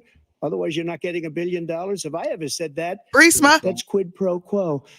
That we're not going to do anything. We're not going to give you $1 billion unless you change your prosecutor having to do with his son. This man is a criminal. This man, you're lucky. You're lucky. I did nothing wrong. We'd have a system that was rigged and disgusting. I did nothing wrong. Thank you, President Trump. President Biden, you have said, I'm coming right to you, sir. You want to respond? Go ahead. I'll give you a minute to respond. What? The idea that I did anything wrong. Nobody else got to what you're respond. talking about is outrageous. It's simply a lie, number one. Number two, the idea that you have a right to seek retribution against any American just because you're president is wrong. It's simply wrong. No president's ever spoken like that before. No president in our history has spoken like that before. Number three, the crimes that you are still charged with, and think of all the civil penalties you have. How many billions of dollars do you owe in civil penalties for molesting a woman in public, for doing a whole range of things, of having sex with a porn star on the night while your wife was pregnant? I mean, what are you talking about? You have the morals of an alley cat. Wow. Give you a minute, sir. I didn't have sex with a porn star, number one. Number two, that was a case that was started and moved. They moved a high-ranking official, a DOJ, into the Manhattan DA's office to start that case. That case is going to be appealed and won. We had a very terrible judge, a horrible judge, Democrat. The prosecutor were all high-ranking Democrats, appointed people, and both the civil and the criminal. He basically went after his political opponent because he thought it was going to damage me. But when the public found out about these cases, because they understand it better than he does, he has no idea what these cases are. But when they found out about these cases, you know what they did? My poll numbers went up, way up. You know that because you're reporting it. And we took in more money in the last 2 weeks than we've ever taken in the history of any campaign. I don't think any campaign has ever taken. Hundreds of millions of dollars came pouring in because the public knows it's a scam and it's a guy that's after his political opponent because he can't win fair and square. Thank you, President Trump. President Biden, you have said, quote, Donald Trump and his MAGA Republicans are determined to destroy American democracy. Do you believe that the tens of millions of Americans who are likely to vote for President Trump will be voting against American democracy? The more they know about what he's done, yes. The more they know about what he's done. And there's a lot more coming. He's got a lot of cases down the road coming around. He's got a whole range of issues he has to face. I don't know what the juries will do, but I do know he has a real problem. And so the fact that, could you ever think you hear any president say that I'm going to seek retribution? Do you ever hear any presidents say that I thought Hitler had some good ideas? What got me involved to run in the first place after my son had died, I decided in Iraq, because of Iraq, I said I wasn't going to run again until I saw what happened in Charlottesville, Virginia. People coming out of the woods carrying swastikas on torches, and singing the same anti-Semitic bile they sang when back in Germany. And the young woman got killed. I spoke to the mother, and they asked him. They said, "What do you think of those people? The people the ones who got killed, the one who tried to stop it, and the ones," he said, "I think they're fine people on both sides." What American president would ever say Nazis coming out of fields, carrying torches, singing the same anti-Semitic bile, carrying swastikas were fine people? And this is a guy who says Hitler's done some good things. Going back I'd like to know what they are. The good things Hitler's done, that's what he said. This guy has no sense of American democracy. Really? President Trump. Jake, both of you know that story has been totally wiped out because when you see the sentence, it said 100% exoneration on this. So he just keeps it going. He says he ran because of Charlottesville. He didn't run because of Charlottesville. He ran because it was his last chance. He's not equipped to be president. You know it, and I know it. It's ridiculous. We have a debate. We're trying to justify his presidency. His presidency is, without question, the worst president, the worst presidency in the history of our country. We shouldn't be having a debate about it. There's nothing to debate. He made up the Charlottesville story, and you'll see it's debunked all over the place. Every anchor every reasonable anchor has debunked it. And just the other day, it came out where it was fully debunked. It's a nonsense story. He knows that, and he didn't run because of Charlottesville. He used that as an excuse to run. President Biden? And debunk. It happened. All you have to do is listen to what was said at the time. And the idea that somehow that's the only reason I ran. I ran because I was worried a guy like this guy could get elected. If he thought they were good people coming out of that forest, carrying those woods, carrying those torches, then he didn't deserve to be president. Didn't deserve to be president at all. And the idea that he's talking about all this being fabricated, we saw with our own eyes. We saw what happened on January 6th. We saw the people breaking through the windows. We saw people occupying his own vice president. Look, there's a reason why 40 of his 44 top cabinet officers refused to endorse him this time. His vice president hasn't endorsed him this time. So why? Why? They know him well. They serve with him. Why are they not endorsing him? Thank you, President Biden. We're going to be right back with more from the CNN presidential debate. Wow. Listen, they might as well just etch some stationery for Trump right now. Bro. Listen to me. This ain't even a question in my mind that he's winning this debate. This is Trump won. Sony, go ahead. This is your show. Go ahead. This is my show. She ain't about to put on her MAGA hat. You know, I wrote down a lot of fact checking. I also pulled up a ton of fact checking here. There were so many things to fact check. I don't think I'll be able to cover it all by the time they come back. But to me, the most important thing that I think Trump did was not fall into the trap of defending himself. He stuck to the facts. I know people want him to be an attack dog right now, but he's playing it smart. He's taking a very diplomatic approach. He's sticking to the facts. He's saying what's happening. He's saying, hey, look, you did this, buddy. You actually did this. And we got a few fact checks right here. This is actually the audio and the video that Donald Trump was talking about when Nancy Pelosi admits to everything. Listen to this. We should have. This is ridiculous. You're going to ask me in the middle of the thing when they've already breached the inaugural stuff should we call the Capitol Police? I mean, the National Guard? Why weren't the National Guard there to begin with? Because you said no. You thought that they had sufficient resources? No, there's not a question of how they have. They don't know. They clearly didn't know, and I take responsibility for not having them just prepare for war. She takes responsibility. So the fact that Joe Biden sat up there and said, that's not true, you lied.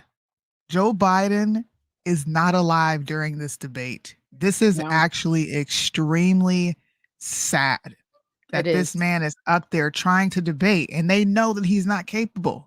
This is why Gavin Newsom, and I won't be surprised if he brought his happy ass out there. This is why Gavin Newsom is the spicy surrogate, because he's getting his butt whooped. Yeah. Trump is beating the crap out of him right now. Dog walk. Trump, walk. Yeah. Trump heard, let's get ready to rumble. Biden heard, let's get ready to mumble. Okay. He is staring. Listen, Biden is staring into the afterlife as we speak. Okay. It really is. Listen, I know we're up here laughing and kind of chuckling at it. This is so bad. But I think even Trump has like a little bit of compassion for him, because I think he really could be going in. You can see it in his face that he's just like, man, this guy is really lost. Like, this tells you how lost they are, y'all. They had like, I don't know how many people trying to coach this dude leading up to the event, and he still came out like this. 16. Still getting 16 people. 16 people. This is really sad, y'all. Like, man, Joe Biden, why are you letting your husband be done like this? If y'all sorry, go ahead. Go ahead, Julius. Go ahead, buddy. No, I was going to say that what's unfortunate too is that you'll have Press Secretary Karine Jean-Pierre at the next press conference. They'll ask her about, do you think Biden was not all the way there? She'll go, well, Biden actually was speaking clearly. He made some good points. Like, it was misinformation. Yeah, it's horrible. Like, she'll act like we didn't see what we didn't see. Yeah, right. Like it's all fake. We have, y'all. We have. Well, we're back. Oh, I'm they're back? sorry. Okay. We It's are all back. good. Pull this back up. Live from Georgia. Let's talk about persistent challenges you both faced in your first terms and you'd certainly face again in a second term. President Biden, while Black unemployment dropped to a record low under your presidency, Black families still earn far less than white families. Black mothers are still 3 times more likely to die from pregnancy-related causes, and Black Americans are imprisoned at 5 times the rate of white Americans. What do you say to Black voters who are disappointed that you haven't made more progress? They acknowledge they made a lot of progress, number one. The fact of the matter is there's more small Black businesses that have been started than any time in history. Number two, the wages of Black unemployment is the lowest level it's been in a long, long time. Number three, we're trying to provide housing for Black Americans and dealing with the segregation that exists among these corporations that collude to keep people out of their houses.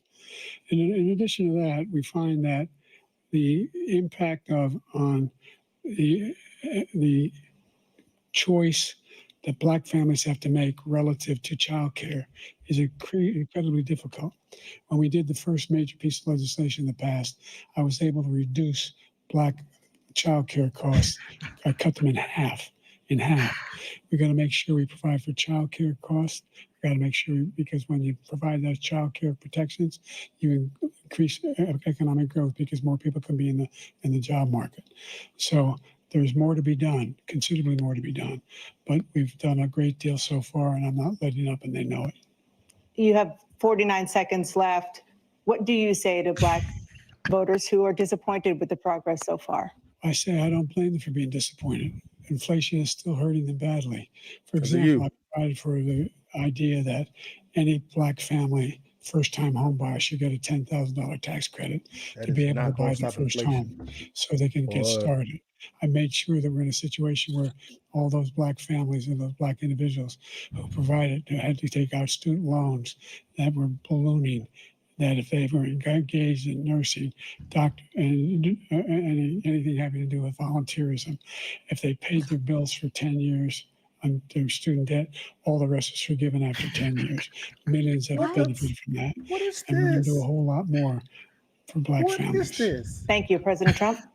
And he caused the inflation. He's blaming inflation, and he's right. It's been very bad. He caused the inflation, and it's killing Black families and Hispanic families and just about everybody. It's killing people. They can't buy groceries anymore. They can't. You look at the cost of food where it's doubled and tripled and quadrupled. They can't live. They're not living anymore.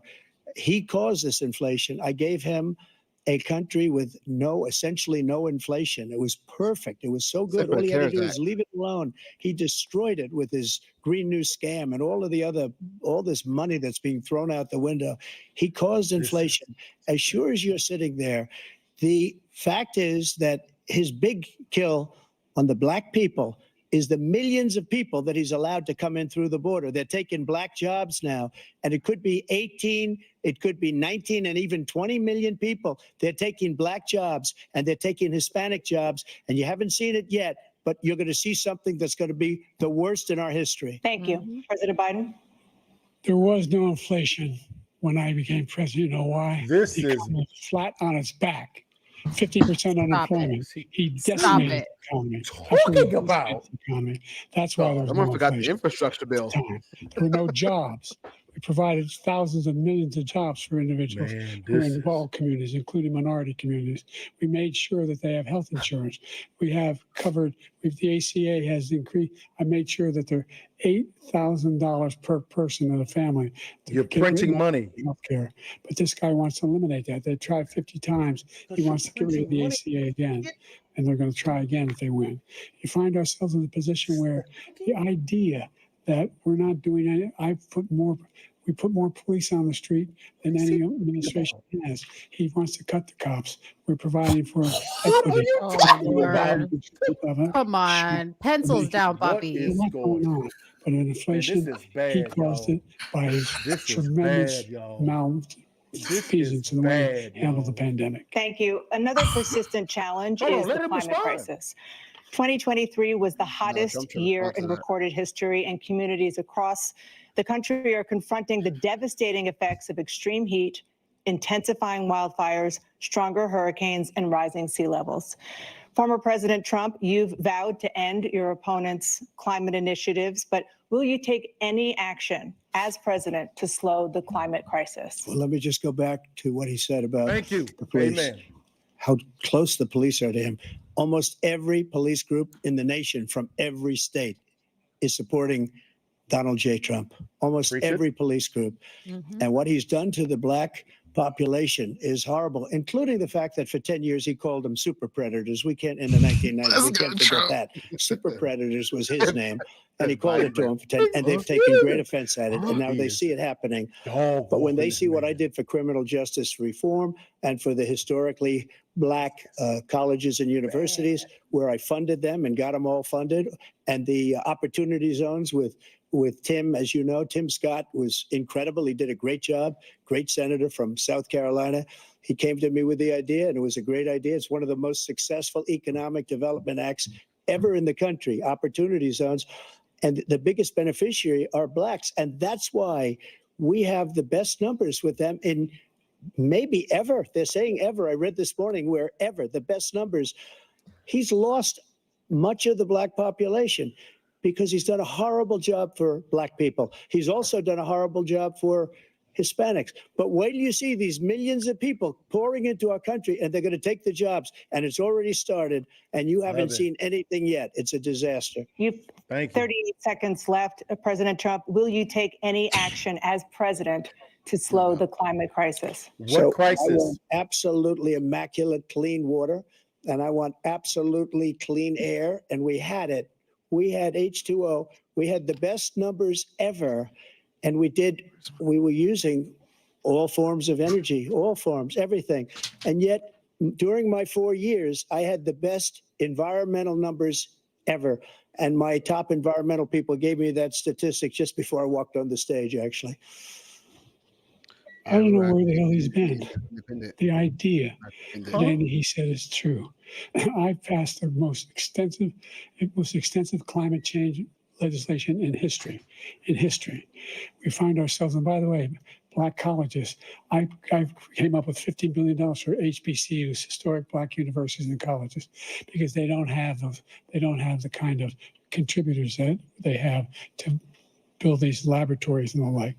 Any black students capable in college of doing any white student can do. They just don't have the money. But now they'll be able to get those jobs in high tech. We're in a situation where the idea that he is claiming to have done something to have the cleanest water, he hadn't done a damn thing with the environment. He pulled out of the Paris Peace Accord, Climate Accord. I immediately joined it because if we reach 1.5 degrees Celsius at any one point, there's no way back. What is he talking about? The existential threat to humanity is climate change, and he didn't do a damn thing about it. He wants to undo all that I've done. The Paris Accord is going to cost us $1 trillion, and China nothing, and Russia nothing, and India nothing. It was a ripoff of the United States. And I ended it because I didn't want to waste that money because they treat us horribly. We were the only ones. It was costing us money. Nobody else was paying into it. And it was a disaster. But everything that he said just now, I'll give you an example. I heard him say before insulin. I'm the one that got the insulin down for the seniors. I took care of the seniors. Yes, he did. What he's doing is destroying all of our medical programs because the migrants coming in, they want everybody. And look, I have the biggest heart on the stage. I guarantee you that. And I want to take care of people, but we're destroying our country. They're taking over our schools, our hospitals, and they're going to be taking over Social Security. He is destroying Social Security, Medicare, and Medicaid. Good Lord, this is so bad. The idea is that we, in fact, we were the only ones of consequence who were not members of the Paris Accord. How can we do anything if we're not able to? The United States can't get its pollution under control. One of the largest polluters in the world, number one. We're making significant progress. By 2035, we will have cut pollution in half. We have made significant progress, and we're continuing to make progress. We set up a climate corps for thousands of young people who will learn how to deal with climate, just like the Peace Corps. And we're going to we're moving in directions that are going to significantly change the elements of cause of pollution. But the idea that he claims that he has the biggest heart up here and he's really concerned about pollution and about climate, I've not seen any indication of that. And by the way, with regard to prescription drugs, one company agreed that they would reduce the price to $35, which I was calling for, one, voluntarily. I made sure every company in the world, every pharmaceutical company, cannot have to pay. Thank you. And by the way, did not. It's lied. So every day, millions of Americans struggle just to make ends meet. For many older Americans, Social Security provides a critical lifeline. President Biden, if nothing is done to Social Security, seniors will see their benefits cut in just over 10 years. Will you name tonight one specific step that you're willing to take to keep Social Security solvent? Yes, make the very wealthy begin to pay their fair share.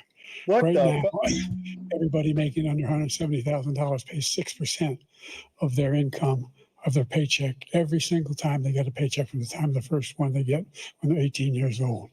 The idea that they're going to, I'm proposing that everybody, they pay, the millionaires pay 1%. On unrealized gains, so how about that one? After, I would not raise the cost of Social Security for anybody under $400,000. After that, I began to make the wealthy begin to pay their fair share by increasing from 1% beyond to be able to guarantee the program for life. So you still have 82 seconds left. Are there any other measures that you think that would be able to help keep Social Security solvent, or is that one enough? Well, no, that one enough will keep it solvent, but the biggest thing I'll do if we defeat this man, because he wants to get rid of Social Security. He thinks there's plenty to cut in Social Security. He's wanting to cut Social Security and Medicare both times. And that's what, and if you look at the program put forward by the House Republican caucus that he, I believe, supports, is in fact want to cut it as well. The idea that we don't need to protect our seniors is ridiculous. And by the way, the American public has greater health care coverage today than ever before. No, they don't. The ACA, as I said, you're in a circumstance where 400,000 people, 40 million people would not have insurance because they have a pre-existing condition. Only thing that allows them to have that insurance is the fact that they, in fact, are part of the ACA. And by the way, the other thing is we're in a situation where we talk about education for Black communities. I've raised the amount of money for Pell Grants by another $8,000. So anybody making under $70,000 a year is going to be able to get more $15,000 worth of tuition. He just doesn't know what he's talking about. Thank you, President Biden. President Trump. So I've dealt with politicians all my life. I've been on this side of the equation for the last 8 years. I've never seen anybody lie like this guy. He lies. He can look you in the face. About so many other things too. And we mentioned the laptop. We mentioned Russia, Ukraine. Everything he does is a lie. It's misinformation and disinformation. The losers and suckers story that he made up is a total lie on the military. It's a disgrace.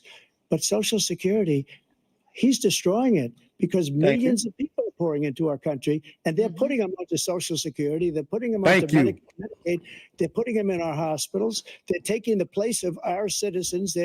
What they're doing to the VA, to our veterans, is unbelievable. Our veterans are living in the street, and these people are living in luxury hotels. He doesn't know what he's doing, and it's really coming back. I've never seen such anger in our country before. President Biden. The idea that veterans are not being taken care of, I told you before. And by the way, when I said suckers and losers, he acknowledged after that he fired that general. That general got fired because he's the one that acknowledged that that's what he said. He was the one standing with Trump when he said it, number one. Number two, the idea that we're going to be in a situation where all these millions and millions, the way he talks about it, illegal aliens are coming into the country and taking away our jobs. There's a reason why we have the fastest growing economy in the world, the reason why we have the most successful economy in the world. We're doing better than any other nation in the world. And by the way, those 15 Nobel laureates he talked about being phony, those 15 Nobel laureates, economists, they all said that if Trump is reelected, we're likely to have a recession and inflation. Like what we're on right now? And by the way, worst president in history, 150 He just admitted the illegals are taking the jobs. And the worst president in the history of the United States of America. President Biden, thank you so much. Let's turn to the cost of child care, which many American families struggle to afford. President Trump, both you and President Biden have tried to address this issue, but the average cost of child care in this country has risen to more than $11,000 a year per child. For many families, the cost of child care for 2 children is more than their rent. In your second term, what would you do to make child care more affordable? Just to go back, the general got fired because he was no good. And if he said that, that's why he made it up. But we have 19 people that said I didn't say it, and they're very highly respected, much more so than him. The other thing is, he doesn't fire people. He never fired people. I've never seen him fire anybody. I did fire a lot. I fired Comey because he was no good. I fired a lot of the top people at the FBI, drained the swamp. They were no good. Not easy to fire people. You'd pay a price for it, but they were no good. I inherited these people. I didn't put them there. I didn't put Comey there. He was no good. I fired him. This guy hasn't fired anybody. He never fires. He should have fired every military man that was involved with that the Afghanistan horror show, the most embarrassing moment in the history of our country. He didn't fire. Did you fire anybody? Did you fire anybody that's on the border that's allowed us to have the worst border in the history of the world? Did anybody get fired for allowing 18 million people, many from prisons, many from mental institutions? Did you fire anybody that allowed our country to be destroyed? Joe, our country is being destroyed as you and I sit up here and waste a lot of time on this debate. This shouldn't be a debate. He is the worst president. He just said about me because I said it. But look, he's the worst president in the history of our country. He's destroyed our country. Now all of a sudden he's trying to get a little tough on the border. He came out with a nothing deal, and it reduced it a little bit, like this much. It's insignificant. He wants open borders. He wants our country to either be destroyed or he wants to pick up those people as voters. And I don't think we just can't let it happen. If he wins this election, our country doesn't have a chance, not even a chance, of coming out of this rut. We probably won't have a country left anymore. That's how bad it is. He is the worst in history by far. Thank you, President Trump. President Biden? We're the most admired country in the world. We're the United States of America. There's nothing beyond our capacity. We have the finest military in the history of the world, the finest in the history of the world. No one thinks we're weak. No one wants to screw around with us. Nobody. Number one. Number two, the idea that we're talking about worst presidents. I wasn't joking. Look it up online.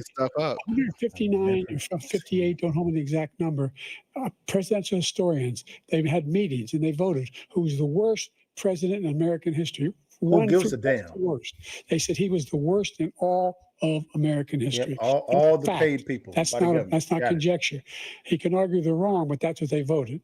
The idea that he is doing anything to deal with child care, he did virtually nothing to child care. We should significantly increase the child care tax credit. We should significantly increase the availability of women and men or single parents to be able to go back to work. And we should encourage businesses to have. Thank you, President Biden. President Trump, the question was about what would you do to make child care more affordable, if you want to take your minute. Just so you understand, we have polling, we have other things that they rate him the worst because what he's done is so bad. And they rate me, I'll show you, I will show you. And they rate me one of the best, okay? And if I'm given another 4 years, I will be the best. I think I'll be the best. Nobody's ever created an economy like us. Nobody ever cut taxes like us. He's the only one I know. He wants to raise your taxes by 4 times. He wants to raise everybody's taxes by 4 times. He wants the Trump tax cuts to expire. So everybody, including the 2 of you, are going to pay 4 to 5 times. Nobody ever heard of this before. All my life, I'd grow up and I'd see politicians talking about cutting taxes. When we cut taxes, as I said, we did more business. Apple and all these companies, they were bringing money back into our country. The worst president in history by far, and everybody knows it. President Biden? Look, the fact of the matter is that he's dead wrong about, he will increase the taxes on middle-class people. I said I'd never raise a tax on anybody making less than $400,000. I did. That's a big fat lie. It was 10% tax. Everything. You just raised it on the business owners and they fired everybody. It cost the average American $2,500 a year more because they're going to have to pay the difference in food, and all the things that were important. Number two, he's in a situation where he talks about how he has raised, he somehow helped middle class. Middle class have been devastated by you.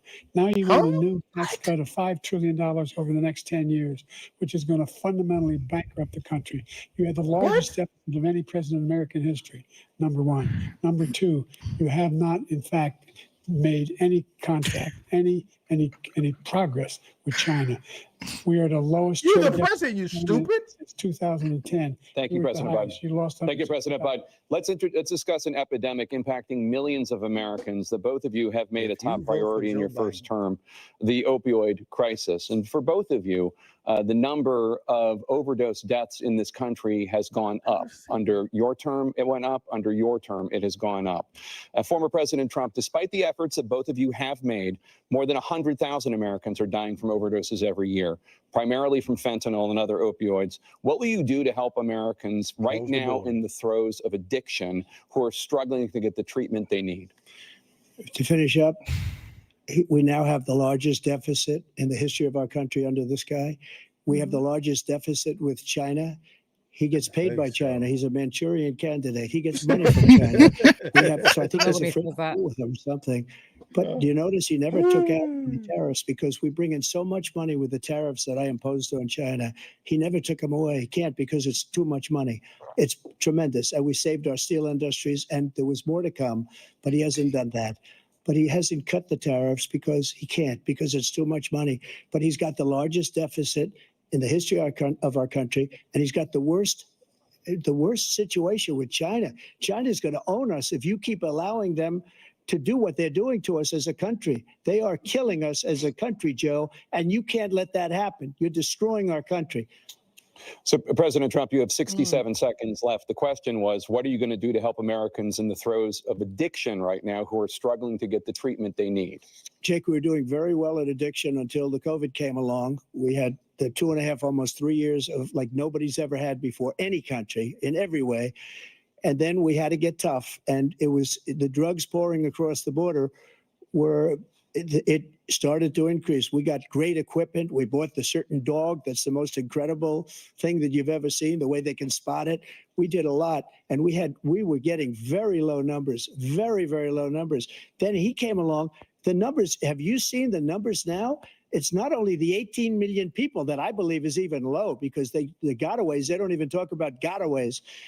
But the numbers of the amount of drugs and human trafficking in women coming across our border, the worst thing I've ever seen, at numbers that nobody's ever seen under him because the border's so bad. But the number of drugs coming across our border now is the largest we've ever had by far. President Trump, thank you. President Biden? Fentanyl and the byproducts of fentanyl went down for a while. And I wanted to make sure we use the machinery that can detect fentanyl, these big machines that roll over everything that comes across the border. And it costs a lot of money. That was part How's of that this working deal. out for you? It's bipartisan deal. More fentanyl machines, more be able to detect drugs, more numbers of agents, more numbers of all the people at the border. And when we had that deal done, he called his Republican colleagues, said, "Don't do it. It's going to hurt me politically." No, he never argued it's not a good bill. It's a really good bill. We need those machines. We need those machines. And we're coming down very hard in every country in Asia in terms of precursors for fentanyl. And Mexico is working with us to make sure they don't have the technology to be able to put it together. That's what we have to do. We need those machines. Thank you, President Biden. President Trump, and again, the question is about Americans in the throes of addiction right now struggling to get the treatment they need. Well, this does pertain to it. He ended Remain in Mexico. He ended catch and release. I made it catch and release in Mexico, not catch and release here. We had so many things that we had done, hard negotiations with Mexico, and I got it all for nothing. It's just like when you have a hostage. We always pay $6 billion for a hostage. Every time we say a hostage. Now we have a hostage, a Wall Street Journal reporter. I think a good guy. And he's over there because Putin is laughing at this guy, probably asking for billions of dollars for the reporter. I will have him out very quickly as soon as I take office. Before I take office, I said by literally As soon as I win the election, I will have that reporter out. He should have had him out a long time ago, but Putin's probably asking for billions and billions of dollars because this guy pays it every time. We had 2 cases where he paid $6 billion for 5 people. I got 58 people out, and I paid essentially nothing. Thank you, President Trump. Dana? Let's turn to concerns that voters have about each of you. President Biden, you would be 86 at the end of your second term. How do you address concerns about your capability to handle the toughest job in the world well into your 80s? Well, first of all, I spent half my career being criticized being the youngest person in politics. I was the second youngest person ever elected to the United States Senate, and now I'm the oldest. This guy's 3 years younger and a lot less competent. I think that this, look at the record, look at what I've done. Look, I've turned around the horrible situation he left me. As I said, 15 million new jobs, 800,000 manufacturing jobs, more investment in America, over billions of dollars in private investment in enterprises that we are growing. By the way, we brought off a lot of people. The whole idea of computer chips. We used to have 40% of the market. We invented those chips, and we lost it because he was sending people to find the cheapest jobs overseas and then bring home a product. So I went. He's metabolizing the speed. I convinced Samsung to invest billions of dollars here in the United States, and they're. Guess what? Those fabs they call to build these chips, those fabs pay over $100,000. You don't need a college degree for them. And there's billions, about $40 billion already being invested and being built right now in the United States, creating significant jobs for Americans from all over the world. I have no clue he's talking President about. Biden, you have 40 seconds left. Would you like to add anything? Yeah, I would. The idea that somehow we are this failing. Why does he get to add something? I've heard a president talk like this before. We're the envy of the world. Like, name me a single major country president wouldn't trade places with the United States of America for all our problems and all our opportunities. We're the most progressive country in the world in getting things done. We're the strongest country in the world. We're a country in the world who keeps our word, and everybody trusts us. All of our allies and those who he coddles up to, from Kim Jong-un, who he sends love letters to, and Putin, etc. They don't want to love letters. Love letters. Thank you. Former President Trump, to follow up, you would be 82 at the end of your second term. What do you say to voters who have concerns about your capabilities to serve? Well, I took 2 tests, cognitive tests. I aced them, both of them, as you know. We made it public. He took none. I'd like to see him take one, just one, a real easy one. Like, go through the first 5 questions. He couldn't do it. But I took 2 cognitive tests. I took physical exams every year. And, you know, we knock on wood wherever we may have wood, that I'm in very good health. I just won 2 club championships, not even senior, 2 regular club championships. To do that, you have to be quite smart, and you have to be able to hit the ball a long way. And I do it. Yeah. He doesn't do it. He can't hit a ball 50 yards. He challenged me to a golf match. We'll talk he about can't hit a golf. ball 50 yards. I think I'm in very good shape. I feel that I'm as in good a shape as I was 25, 30 years ago. Actually, I'm probably a little bit lighter, but I'm in as good a shape as I was years ago. I feel very good. I feel the same. But I was willing to take a cognitive test. And you know what? If I didn't do well, I aced them. Dr. Ronnie Jackson, who's a great guy when he was White House doctor. And then I took another one, a similar one. And one of them said they'd never seen anybody ace him. Thank you. President Biden? You can see he is 6'5" and only 223 pounds. Or 23. What? He said 2000. Well, you said 6'4", 200.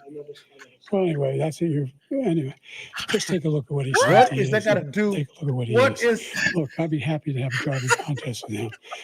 I got my handicap, which when I was vice president, down to 6. And by the way, I told you to carry your own bag. So much to laugh so bad. He's a 6 handicap of all. I was at 8 handicap. Yeah. 8. Never. But I have, you know how many? I've seen you swing. I know you swing. Okay, President Trump, we're going to turn Let's not act like children. to a specific concern that voters have about you. Will you pledge tonight that once all legal challenges have been exhausted, that you will accept the results of this election, regardless of who wins? There you go. You will say right now that political violence in any form is unacceptable. Well, I shouldn't have to say that, but of course I believe that. It's totally unacceptable. And if you would see my statements that I made on Twitter at the time, and also my statement that I made in the Rose Garden, you would say it's one of the strongest statements you've ever seen. In addition to the speech I made in front of, I believe, the largest crowd I've ever spoken to. And I will tell you, nobody ever talks about that. They talk about a relatively small number of people that went to the Capitol and in many cases were ushered in by the police. And as Nancy Pelosi said, it was her responsibility, not mine. She said that loud and clear. But the answer is, if the election is fair, free, and I want that more than anybody. And I'll tell you something. I wish he was a great president because I wouldn't be here right now. I'd be at one of my many places enjoying myself. I wouldn't be under indictment because I wouldn't have been his political opponent because he indicted me because I was his opponent. I wish he was a great president. I would rather have that. I wouldn't be here. I don't mind being here. But the only reason I'm here is he's so bad as a president that I'm going to make America great again. We're going to make America great again. We're a failing nation right now. We're a seriously failing nation. Make this country And we're a great. failing nation because of him. His policies are so bad. His military policies are insane. They're insane. These are wars that will never end with him. He will drive us into World War III, and we're closer to World War III than anybody can imagine. We are very, very close to World War III, and he's driving us there. And Kim Jong-un and President Xi of China, Kim Jong-un of North Korea, all of these, Putin, they don't respect him. They don't fear him. They have nothing going with this gentleman, and he's going to drive us into World War III. You want a World War III, let him follow and win, and let Putin say, do what you want, NATO. Just do what you want. There's a thing called Article 5. An attack on one is attack on all, and required response. The idea, I can't think of a single major leader in the world who wouldn't trade places with the job I've done and what they've done. Oh my Because God. we are a powerful nation. We have wonderful people. It's because of the people, not me. It's because of the American people. They're capable of anything, and they step up when they're needed. And right now, we're needed. We're needed to protect the world because our own safety is at stake. And again, you want to have a war, just let Putin go ahead and take Kyiv, make sure they move on, see what happens in Poland, Hungary, and other places along that border. Then you have a war. President Trump, as I come back to you for a follow-up, the question was, will you accept the results of this election, regardless of who wins? Just to finish what he said, if I might. Yes. Russia, Trump they took a already lot of answered that land from question. Bush. They took a lot of land from Obama and Biden. They took no land, nothing from Trump, nothing. He knew not to do it. He's not going to play games with me. He knew that. I got along with him very well, but he knew not to play games. He took nothing from me. But now he's going to take the whole thing from this man right here. That's a war that should have never started. It would have never started ever with me. And he's going to take Ukraine. And, you know, you asked me a question before, would you do this? He's got us in such a bad position right now with Ukraine and Russia, because Ukraine's not winning that war. He said, I will never settle until such time. They're running out of people. They're running out of soldiers. They've lost so many people. It's so sad. They've lost so many people, and they've lost those gorgeous cities with the golden domes that are 1,000 years old, all because of him and stupid decisions. Russia would have never attacked. President Trump, the question was, will you accept the results of the election, regardless of who wins? Yes or no, please. If it's a fair and legal and good election. What? Uh-oh. Whoa. Uh-oh. What happened?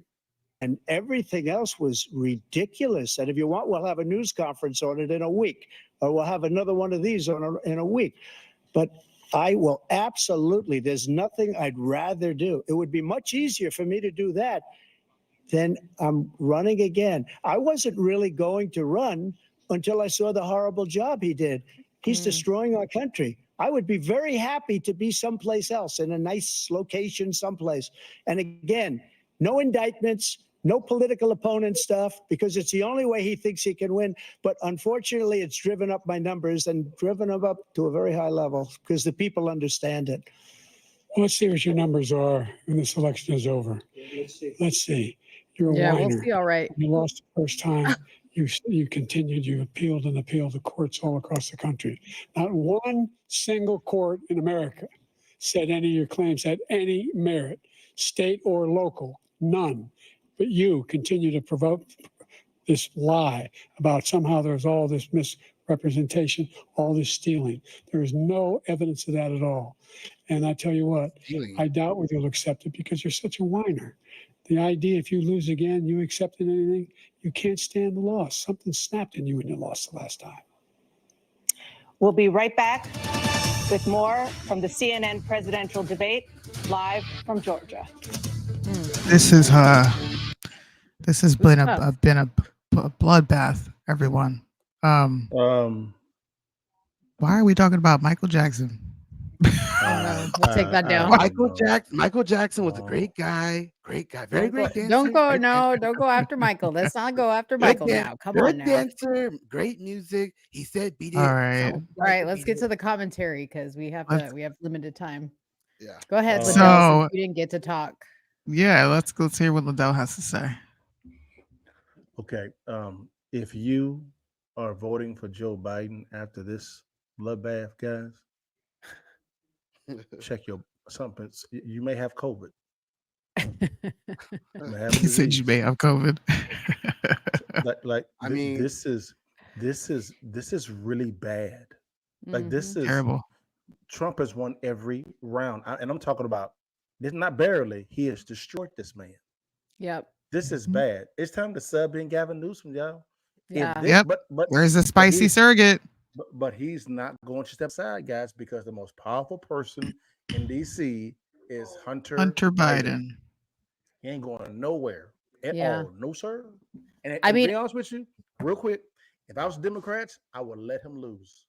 Yes. I would let him lose. I sure would. I was about to say the DNC has to be convening right now and going, yeah, we got to get somebody else in here. This ain't going to work. They have to be really, they're not dumb. They're not dumb because they're going to say we're going to go to jail for elder abuse at this point. I will say, I think you guys mentioned Trump, giving good answers. I think he's very stoic. Like, with Hillary, he was a lot more like fiery, jokey, whatever, but still honest. But he's very stoic. Like, he knows, like he was saying, like Soonie was saying earlier, he goes straight to the facts. He's not trying to do it like this, defense mode. He's playing offense. Like, he knows what to say, get the facts out there. He wants to win. Like, Trump is playing to win. Before you came on, Julius, Liddell called that exactly. Like, he said that was going to happen and he called it to the T. And I agree. He is very composed. I think this whole muting the mic thing should be carried on to future debates because I actually appreciate it. I mean, aside from the fact that when they unmute Biden, we don't know what he's saying, but It could be a slippery slope later on if they could change just like this. Media can change so fast with the narratives and whatnot. So, also I'm going to mention too about the moderation going on. I think the reason why CNN is asking the hard questions, the mainstream media was losing ratings. They were going into the gutter. And so now they're trying to be moderate and kind of be on the side of the people versus giving out a certain narrative. But I think that if, let's say Trump wins, I think it might change back to Trump said this and that spin again. We'll see, but I think now they're trying to be moderate to get those viewerships back. Yeah. Red pill. If you want to go 2016 Trump, that's going to lose. That is going to lose. You're trying to get the independents and the white women and the black women. You're trying to get them.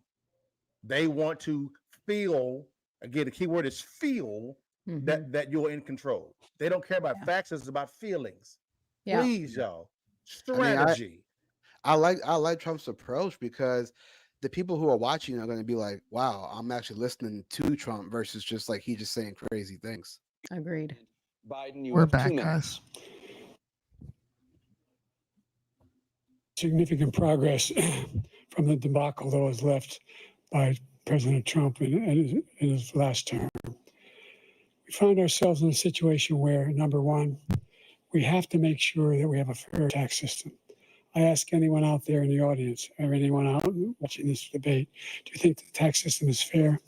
The fact is that I said Nobody even making under $400,000 had a single penny increase in their taxes, and will not. And if I'm reelected, that'll be the case again. But this guy has increased your taxes because of the deficit. Number one, he's increased inflation because of the debacle he left after the way he handled the pandemic. And he finds himself in a position where he now wants to tax you more by putting a 10% tariff on everything that comes into the United States of America. What I did, when, for example, he wants to get rid of the ability of Medicare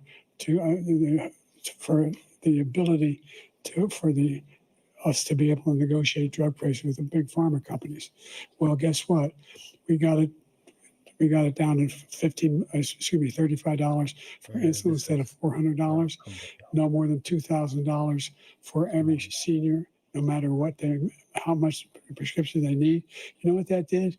That reduced the federal debt by $160 billion over 10 years because the government doesn't have to pay the exorbitant prices. I'm going to make that available to every senior all along. It's happening now, and everybody in America. He wants to get rid of that. I'm going to make sure that we have child care.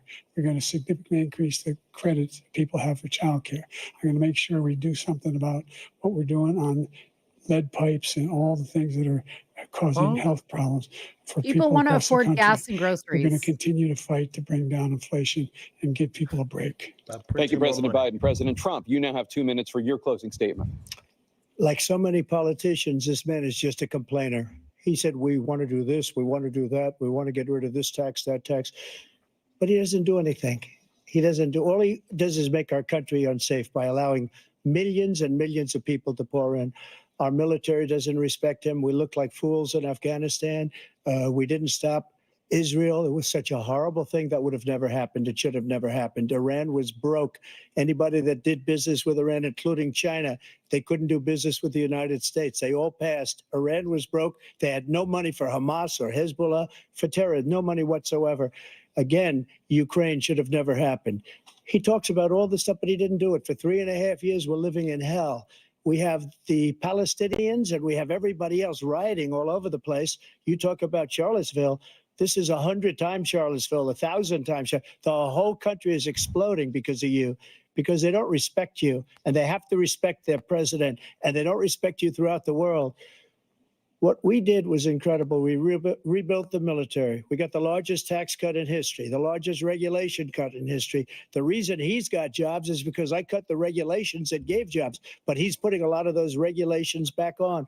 All of the things that we've done, nobody's never seen anything like, even from a medical standpoint, right to try, where we can try space-age materials instead of going to Asia or going to Europe and trying to get when you're terminally ill. Now you can go and you can get something. You sign a document. They've been trying to get it for 42 years. But you know what we did for the military was incredible choice for our soldiers, where our soldiers, instead of waiting for 3 months to see a doctor, can go out and get themselves fixed up and readied up and take care of themselves, and they're living. And that's why I had the highest approval rating in the history of the VA. So all of these things, we're in a failing nation, but it's not going to be failing anymore. We're going to make it great again. Thank you, former President Trump, President Biden. Stay with us because we have full analysis of this debate. Anderson Cooper and Aaron Burnett starts now on CNN. Oh, man. Here we go. So we've been watching the wrap-up there of the debate. Former President Trump making his closing statement, wrapping up the first presidential debate hosted by CNN, with Mr. Trump facing off against President Biden. The two men debated for about an hour and 40 minutes or so and clashed repeatedly on the major topics of the day, including economy, abortion, immigration, childcare, Social Security, and of course, the key issue, the competence of both men, both one of the oldest presidents in history, if elected. The candidates also traded several personal attacks. We heard about golf scores, among other things. It was a very, very contentious debate. Let's bring in Meet the Press moderator Kristen Welker, and in the debate spin room, senior Washington correspondent Hallie Jackson. And Kristen, let me begin with you. What are the headlines being written right now about this debate? Let's see these headlines. Well, Lester and Savannah, there's no way to sugarcoat this. This night got off to a tough start for President Biden. He delivered a performance that was at times halting. At times, he seemed to lose his train of thought. At times, he started to talk about one topic, for example, the economy, and then shifted to Afghanistan, which gave former President Trump an opening. And the topic of abortion, his strongest topic coming into tonight, he raised the issue of immigration, which gave former President Trump an opening. As the night progressed, he did begin to pick up steam. He had some really strong moments on the issues of what his administration, for example, has done for veterans. But zooming out, this was a debate about performance. This was a debate about allaying Americans' concerns about his ability to serve another 4 years. And I and a number of reporters at NBC News have heard from a range of Democrats who have said that they are concerned by tonight's debate. One telling me of this race, quote, this is effectively over. This person predicting, look, Democrats are still going to stand by Biden, despite the fact that you do have some Democrats tonight wondering if that will be the case moving forward.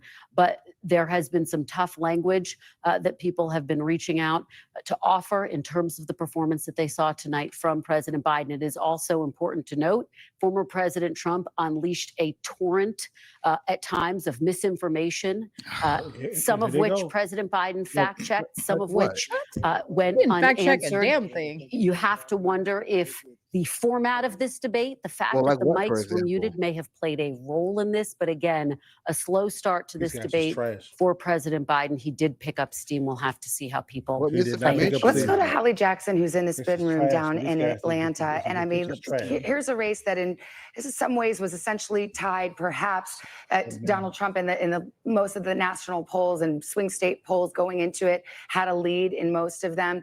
The Biden campaign wanted and needed a compelling performance from their candidate. Did they get it? If a voter, Savannah, was tuning in, looking to see about concerns being alleviated about President Biden's age or strength or capability for office, it is not at all clear that that is what they got from this performance by President Biden tonight, which was shaky. It was a shaky start, wooden at times, meandering at times. I will tell you that in about the back half of the debate, maybe the latter third of the debate, I heard from a Democratic lawmaker, a member of Congress who has been a strong supporter of President Biden's, who suggested the possibility, Savannah, of perhaps an open convention or replacing President Biden on the ticket. I will tell you, it is all but potentially impossible for that to actually happen. But the fact that that is even being raised, the fact that that is even a shadow now hanging over the debate performance for President Biden is at minimum a headache for the Biden campaign moving into the next stretch of this campaign ahead of the Republican convention in the next couple of weeks. And at worst, potentially something that will dog them now for months, given what we have seen from voters in polling consistently, which is, yes, concern about President Biden's age. Now, all of that said, I'm in the spin room, and they call it the spin room for a reason, Savannah. It is because you have surrogates here for both campaigns, and of course the Biden campaign out here trying to make the case that their candidates did well. And I will tell you what some of the early spin is now from Team Biden, suggesting that former President Trump's answer, for example, on January 6th, was not a good one, that people are turned off by his insults, by his attacks on President Biden here. But remember the sort of social economy that we're in right now, Savannah and Lester, this idea that these sort of clippable, shareable moments are what people tend to see. If they're not watching tonight, then perhaps the next day or the day after. And there are some moments here that the Biden campaign is going to find tough to swallow based on the president's performance tonight. Yeah. Well, speaking of the spin room and surrogates, we want to do that right now and go to Biden campaign national co-chair, former Mayor Mitch Landrieu. And Mr. Mayor, I mean, let's just put a fine point on it. Was this the commanding performance from your candidate you hope to see? Well, I thought it was a really bare knuckles brawl. I think they're right. The president started off slow, but then he came back. But the most compelling thing about tonight that you were right about more than you're right about anything else is that when Donald Trump was speaking, he was lying. And the fact that there was no fact checking is All right. There we go. Who was untethered from the truth. He doubled down on the fact that January 6th really wasn't a big deal. He doubled down on the fact that he thought those folks were patriots. Well, you know what? While they're spinning narratives, I think it's only right for us to show specific facts that Donald Trump didn't incite an insurrection. In fact, here's the video of him telling people to go home after things happen. January 6th, the election. We had an election that was stolen from us. It was a landslide election, and everyone knows it, especially the other side. But you have to go home now. We have to have peace. We have to have law and order. We have to respect our great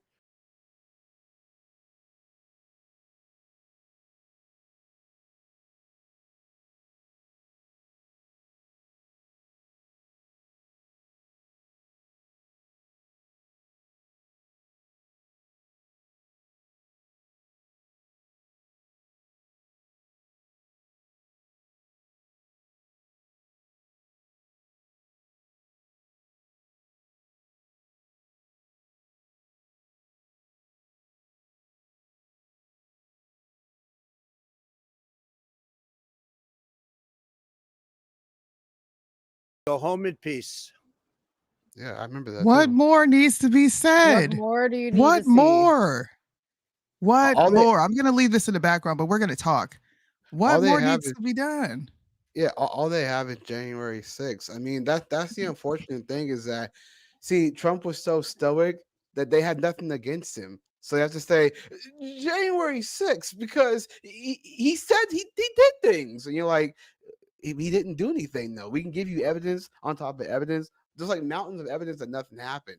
But that's all they use is January 6th against him because everything else that he said he did, he did. Yep. The economy wasn't that Yeah. bad. Yep. Even with abortion, some people like his stance on that. Like he's very fair and balanced on what he wants to do with the country, and the Yep. way he stood his ground on that, and not just played the me card. I mean, he did, but not in the way where it's like childish. He was very mature about all of his answers. So the media has Was. nothing to run with that. They have nothing to push back against. Only January 6th, and that's Only it. bingo. Well, that and Stormy Bingo. Daniels, and I would show you the Stormy Daniels clip of her admitting it was not any type of rape. But unfortunately, YouTube made me delete it because they were going to cancel or take down my entire channel if I didn't get rid of that That's video. So That's crazy. Yeah. it's yeah, crazy. but We have you some guys more can fact go watch checks. the Sorry, go Stormy ahead. Daniels documentary. I think it's on Amazon Prime. It's her documentary, and she admits in there she willingly slept with Trump or did stuff with Trump, whatever. Willingly. Yeah, willingly. We have another fact check though. Biden and CNN and all these MSN, DNC, NBC, they're all going to spin a narrative where they said Trump lied. But we have the independent fact checkers that already told the truth about this story. Now, when Trump said that Biden is spending millions of dollars to put migrant families into fancy hotels, Biden said that's a lie. But actually, the fact checkers say that it's true. The Biden administration is spending $86.9 billion to house migrant families in hotels after they cross the U.S.-Mexican border. Mm-hmm. Look, I sent this to someone who's like very apolitical, doesn't really participate, and I'm like, hey, just watch this. He himself said, yo, I'm fact checking as I'm watching this, and Biden is getting his ass tore out the frame. Mm-hmm. This is an apolitical person. So Trump being stoic worked in his benefit because you know what? All they can do is talk about January 6th. What's that going to force people to do? Go look into January 6th. You might even have people tuning into more independent journalists that are telling you what actually happened on January 6th. Nancy Pelosi shot herself in the foot. She claimed responsibility for January 6th.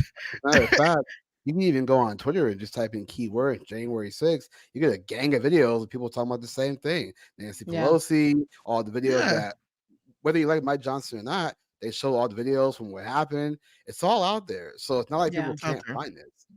Yeah. It's out there. Also, another fact check, and this was brought up during the show. Biden was quoted saying, "But the Border Patrol endorsed my position." Didn't In happen. addition to that, we found ourselves in a situation. The Border Patrol live tweeted and said, "quote To be clear, we never have and never will endorse Biden." Yep. You go look at the Border Patrol page. It's right there. Go That's check the it out union. here. Yeah. I'm gonna pull it up for y'all. Because as soon as I seen it, you know Pull what I that thing did? up. Pull that Clip. thing up. Look, what does it say? To be clear, we never have and never will endorse Biden. You want to talk about people lying?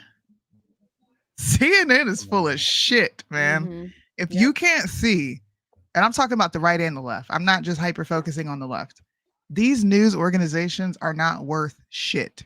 You need to go do your own research, go look into these things, and maybe tap in with the people that they're saying are endorsing them. Now, aren't you so happy for social media? You know, people hate social media, but I'm actually very happy that we have access to these companies so we get to hear what they really think.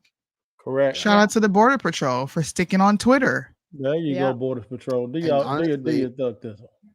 Yeah. Oh, sorry. Soonie, so we discussed a conspiracy theory at the beginning of the show. Does Biden have a earpiece in? And thank you to social media. They're picking up on this little. Ooh, run it back. What are you talking about? I don't see that. He's messing with his ear right here. Sounds like he's trying to listen too. Yeah, he did. He did a lot of this endless staring. I mean, obviously you can't see anything, but I said it's probably something very tiny. You know, he's messing with his ear because it's irritating him, and he's paying attention. They're like, Joe, focus. We'll give you your treats after the commercial break. Okay. Obama. Oh, Joe, wake up, Joe. Joe, I'm gonna do you like I did that paddleboarder if you don't get this right. Oh my gosh. Another egregious claim that Biden made was that this is what he said verbatim. Biden says that he's the only president of the 20th century who has had no American troops dead since he's been president. And I think that he's forgot about the 13 service members that were killed in that attack in Kabul during this catastrophic, most disgusting pullout. What are you talking about? Why is CNN not hyper focusing on the fact that he just straight lied? You just told a lie. Yeah. Man, bro, if I hear any liberal, no matter what platform, Mitch, saying that, man, I'm still voting for Joe after this performance, y'all.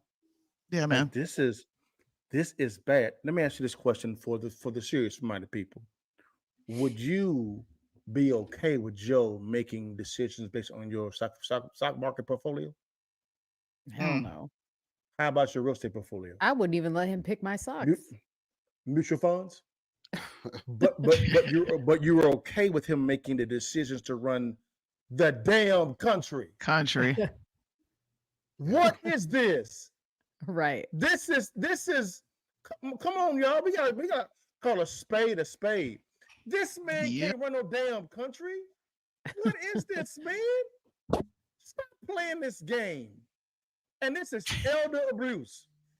Dr. Jill Elder Biden, abuse. Baby, we love you, baby girl. No problem. It's time. Let it go. Let it go. Come on, y'all. Man, do the Let Elsa it and go. Let it go. Man, this is ridiculous, bro. This guy can't run no damn country. Let's stop this. This is not. Now I see why his schedule. He has one damn meeting a damn day. One. But that's for Adele, 3 days. Adele, you gotta understand. I was actually doing great for the country. I was doing everything. Everything Trump said was a thing lied. We gotta have a serious conversation. This is if you can't trust Joe Biden to make decisions based on anything financial or even life decisions, and you vote for this mess, man, something is wrong with you. Listen, Liddell, I'm sure Mitch is tying the laces on his tap shoes as we speak. Okay. Wait, don't make me get up and tap dance. Yeah, Mitch is tying. He's tying the laces on his tap shoes. Crazy though. This was bad, man. That footwork was crazy. No, it's funny. I actually watched that video like 5 times. It was just funny. I was like, this is hella funny, yo. Dude, how about when Biden said he went to France and spoke to the D-Day veterans? That was funny. Huh? Man. He didn't say that, did he? Yeah, Yes, he he did. did. Because remember, that's when he was probably accusing did. Trump of saying whatever he Hallucinate. said to that general, remember? And Trump was like, what are you talking about? I didn't say that, did. bro. He probably did. He probably hallucinated him and said, "Yeah, I see him over there." Like, Joe, those are birds. Those are birds, Joe. Oh, sorry, right. He probably did speak to him. He said, "Yeah, I see him over there." No, Joe, those are birds. Yeah. Those are birds, Joe. Birds. We got an instant replay. We're gonna treat this like sports real quick. This is an instant replay. Okay. You guys let me know what you think about this play. And you let me know what the country should be thinking. Because, you know, we got folks that politically gangbang. And they're selecting teams. Did this team score a touchdown or did they fumble and then fumble again? And then fumble some more? Making sure that we continue to strengthen our healthcare system, making sure that we're able to make every single solitary person eligible for what I've been able to do with the COVID. Excuse me, with dealing with everything we have to do with, look, if we finally beat Medicare. Thank you, President. Come on, bro. Come on, man. Send me this clip. I'm gonna make a response to this clip and I'm gonna say this look in the camera. If you trust that to make decisions concerning your life, Somebody come and look at this. look at this. Look at this. Come on, for real. Come on. Hey, Soonie, find that one of the mustard guy going, brother, that one right there. Right there. Come on, what's that? What's that, brother? What's that? That's called dementia. What's that, brother? That's dementia. Stop it, man. We gotta stop this. Man. Yeah. Come on, bro. Was this everything you guys imagined? It really was. This was everything I imagined. I'm gonna be honest. I didn't expect Trump to come out and like 2016 Trump. I think anybody expecting that, come on now. Let's be realistic. Come on, Trump. What I thought was going to happen was I thought that it was going to be the media kind of giving Biden all the soft questions and kind of treating Trump like, you're going to do this, you're going to do that, you're going to do this. And Trump, like, they backed Trump into a corner. That's what I thought was going to happen. But I think they did ask pretty fair questions, much as we don't like the media. They asked pretty fair questions on both sides. And like I said, Trump came with the facts. I mean, he came with what he did, his accomplishments. Like, he basically did the compare and contrast the entire time. And so, and all Biden had was just, you're a liar, you're a liar. He really had nothing. Like, if you notice, Biden, he says he did things, but there's always contradictions to the things he did. Like, for example, they said that he had like low black unemployment, but then yet there are still black people affected by his economy. So there's always a contrast to his so-called accomplishments. Whereas Trump says, I did this, this, and this. That's why the media can't really push back against it. All they have is Stormy Daniels, January 6th, maybe abortion. Like, that's it. I mean, I think this was light work for Trump. I mean, I don't even think Trump broke a sweat during this debate. Not at all. This was like a regular day for Trump. Okay. He was like, I didn't even have to prepare. He's like, I could have had a V8. Hey, Trump, I got one line for you, baby. No, you shouldn't. You should have Trump speaking, but then on the bottom half, have Sunni's footwork. That would be epic. Every time like Biden talks, it just like point to Trump, and it's like top half, and bottom half a little footwork. Yeah. Kendrick's instrumental, they not like us. They not like us. I mean, whoever was in charge of preparing Biden, juicing Biden, they're getting their pink slip as we speak. Okay. Yo. I want y'all to see the ineptitude of this preparation. 16 people, 7 days, 3 times a day, 90-day debating, and you got that shit. Yeah. And if you're okay with that type of preparation, you deserve calamity and being broke. Pay higher taxes, high on everything. I don't hear no complaining, nothing, because it's showing you dumbassness, and you're cool with dumbassness. It's all good. Yeah. So be a dumbass. Yep. Oh, can I bring up something real quick? Sure. Someone in the comments earlier said when they try to bring up the Stormy Daniels thing, Trump should have said, "Oh, you took a shower with Ashley Biden." I'm glad Trump didn't go that route, because that would have made him look childish. Like, he just well, you did this, like.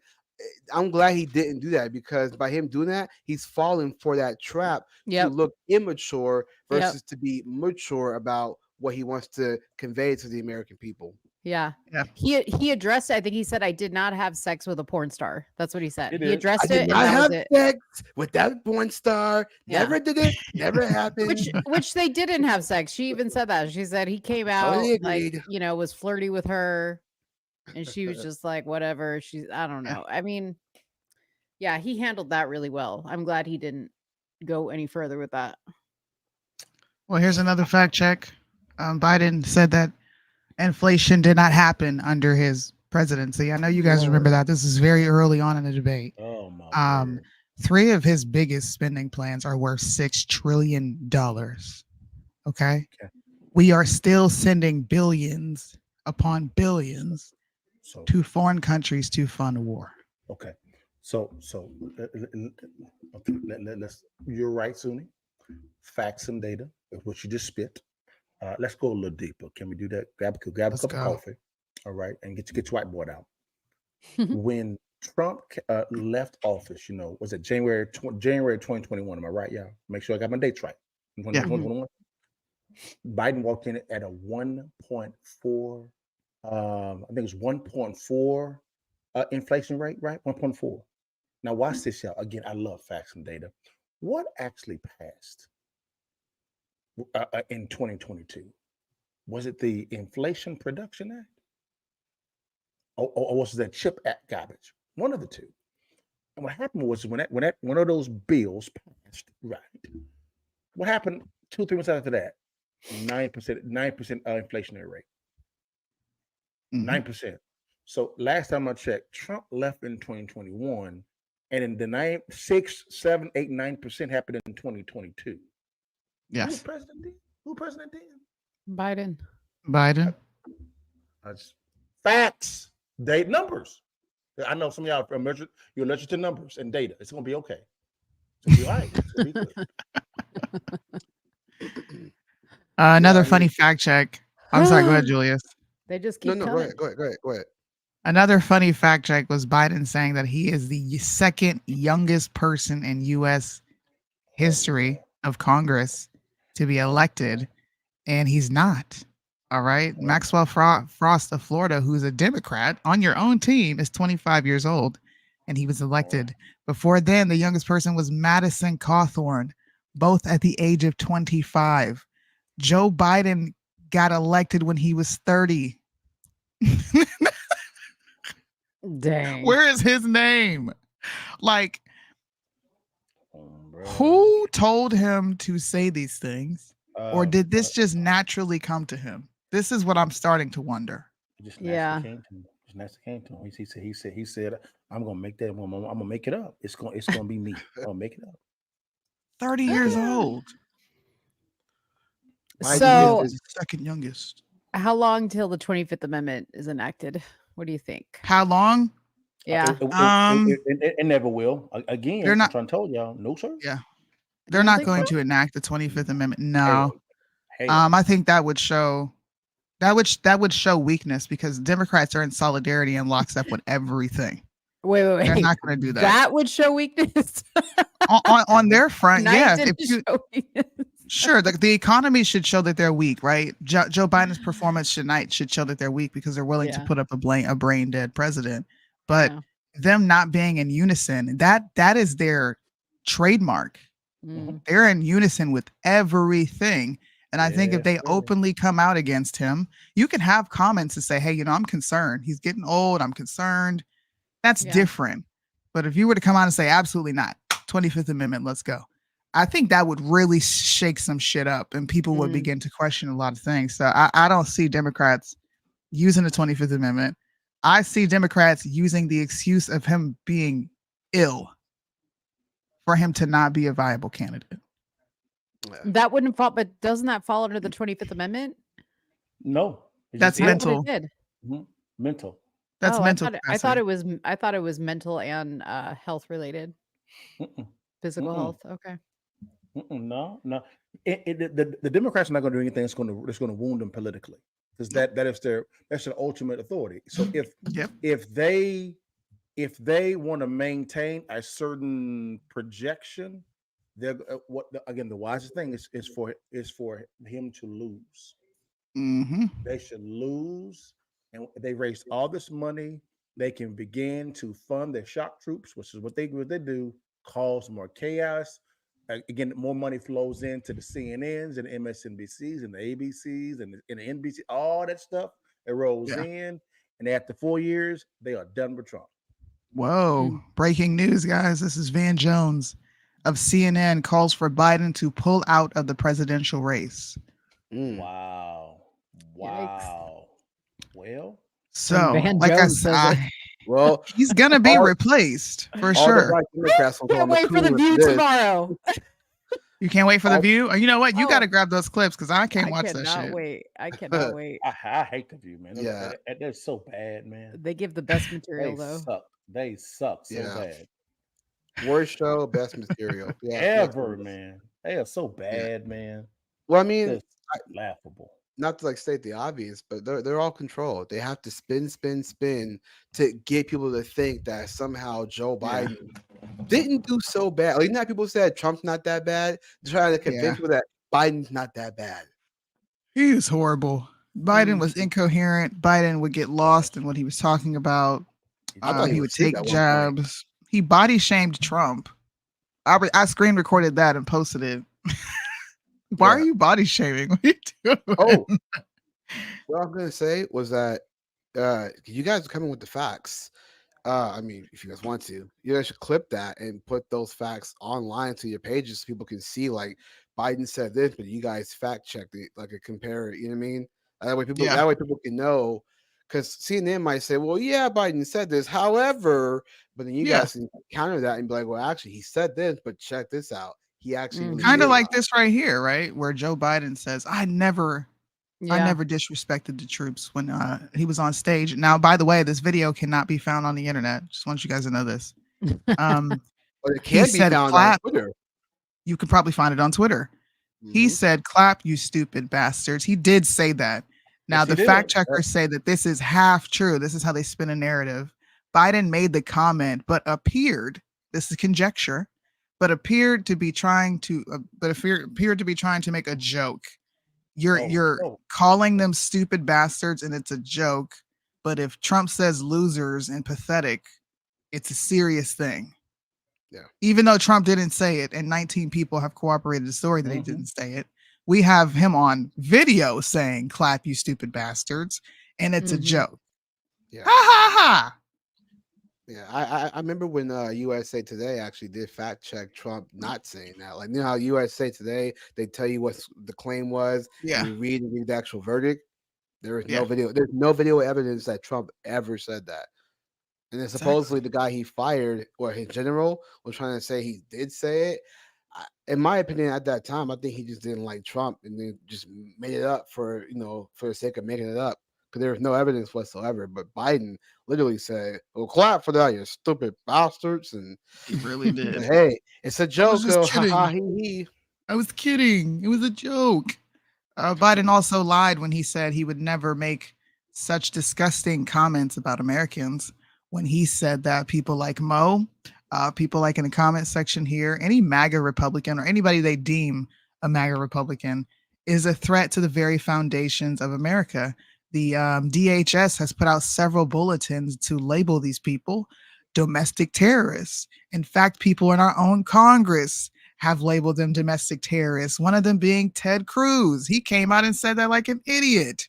Democrats do nothing but call them deplorables, domestic terrorists, and we need to put them in re-education camps. What are you talking about? This is, look, I pulled every single one of these fact checks up in less than 2 seconds. It takes that long for you to go see if he actually said what he said and if what he's saying is true. Joe Biden lied throughout the entire, I'm not even kidding you. If he were to tell the truth, I would say it. He lied throughout this entire debate. There was not one factual thing that this guy said. Man, even libs of TikTok are going after him. He's horrible.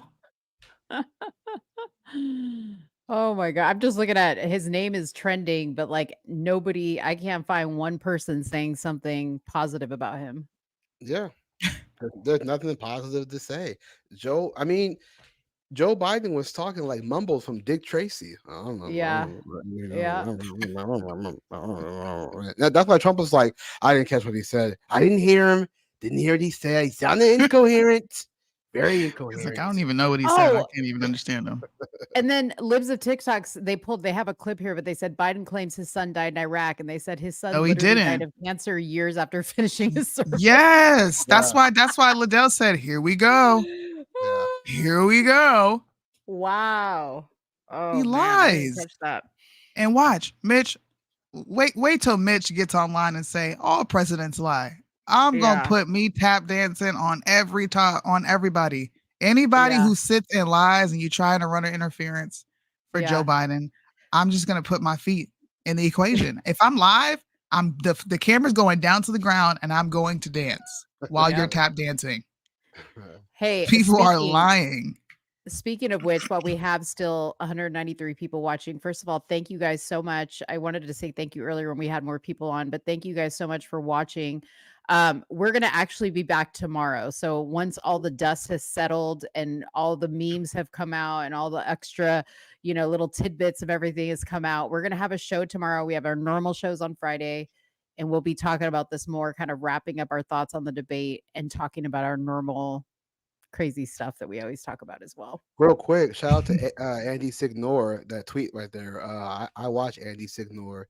He's a little moderate, kind of on the liberal side, but even he can see that. Obviously, I'm not saying that like Trump's the guy, but even he can see that Trump clearly was pretty decent tonight. Like Trump's not that bad to these people now. Like all the people that hated him before, now he's not that bad.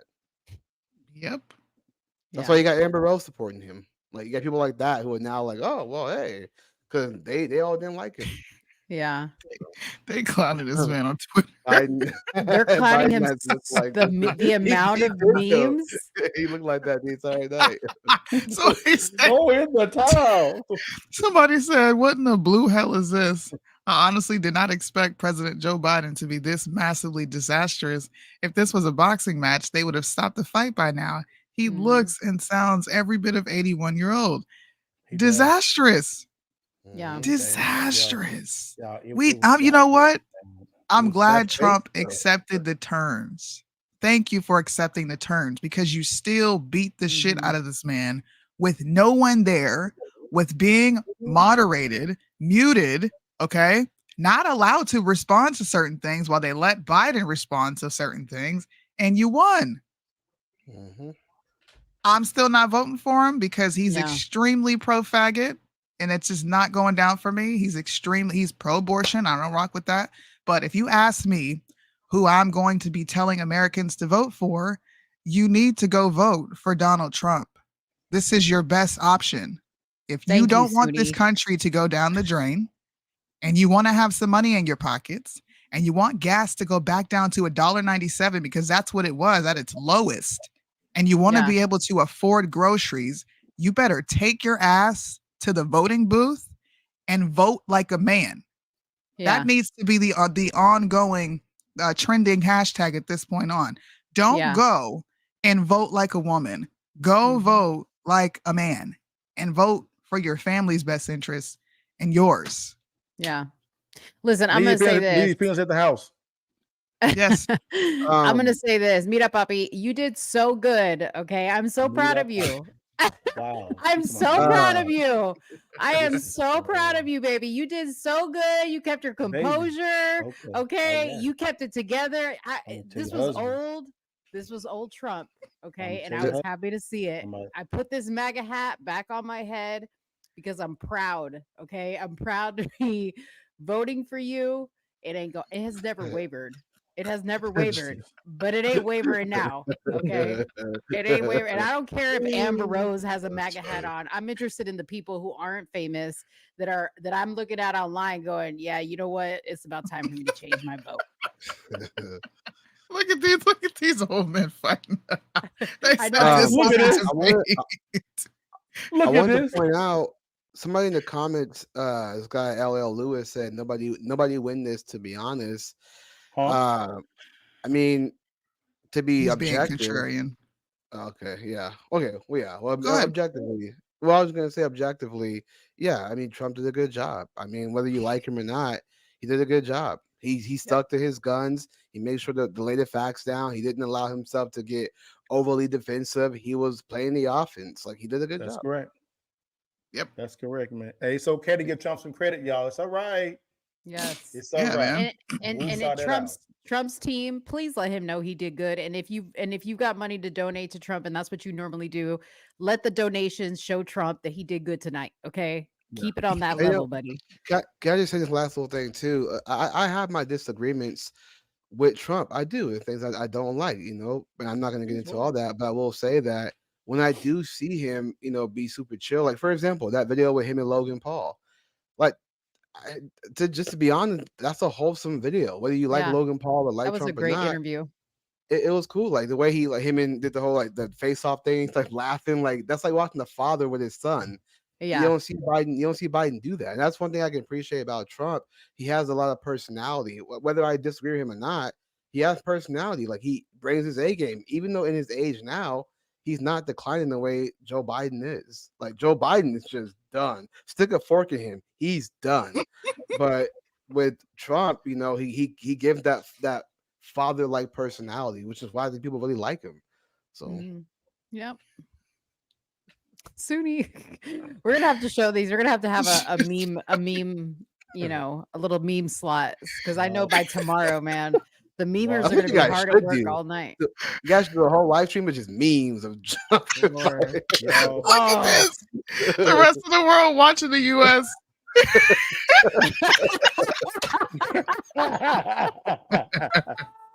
They're like, Buddy. ring around the Hey. rosy. And you know, David J. Harris, man, he's about to capitalize. Y'all are about to see Oh, David man. up there selling T-shirts Hey, on an man. airplane, crying his Hey, eyes man. out. Let David have it tonight. Let him have it, y'all. Let him have it. It's gonna be all David right. J. Harris, because I think he's always doing his Hey, little Trump hat, turning around Liddell. like this. Liddell, you travel more than any of Sorry, us, do that. okay? You Yeah. travel more than any of us, Liddell. I need to see you pulling a David J. Harris with one of Sooney's T-shirts on an airplane, please. Okay, that's fine with me. I don't mind Yeah. it at all. Sure. And we need you to live stream it just like he does. No problem. That was funny though. Back in the day when he used to get on an airplane and turn his hat backwards, that was Yes. funny at the time. I was like, oh, that's funny. Yeah. man. So my dad, this is the person I debate with all the time about Oh, Republicans and Democrats, right? Oh, what's your dad My say? dad hits me up, and I can already tell. Look, he's already laughing. You hear him? Oh man, here we go. Here we go. John. Dad, tell us what. Okay, you already know what I'm gonna say, but I don't know what you're gonna say. What? Give me your honest assessment of this debate. I think it's a joke. One, I think it's a shit show, and United States has now become full reality TV. Pretty much. I think neither one of these candidates are suitable to run our country. Huh? And if I were to take one over the other, it's going to be from a moral point of view, not And which from a one's that gonna selfish be? point of view. Because most people like Trump because of what he can do for them financially. Okay. Most Yeah. people. Yeah. Okay. And then you have a select few that just don't like another person, so they ain't going to vote for him. Kind of like when Hillary was running, when everybody said, oh, Hillary's going to run, he went hands down, but they didn't realize there was way too many people that hated her and didn't want to vote for her, so they didn't vote at all. So numbnuts won. Okay, wait, Soonie, can your dad hear me? What's so scary about this election is, I'm not going to call this man out his name. The former president literally wants to be a dictator. He Oh my wants to sit on that Come on throne now. for the rest of his life until he dies. Come on. Wait. Come That's on. not who man. we No. are. Can your dad hear us? So no, he can't hear you. So who won this debate tonight, Dad? I didn't get to see it. I'm actually driving in my car. Oh, come on. So I'm gonna take your assessment. Who won the There debate? we go. Oh, Donald Trump, hands down. Donald Trump won the debate. He crushed Biden. Biden lied for the entire debate. Biden was falling asleep during the debate. Biden couldn't hold his thoughts together during the debate. It's so bad that CNN is even live right now talking about how horrible it went and how they have concerns for his mental capacity. They do. Okay. I want you to watch it though. But neither one of them are suitable.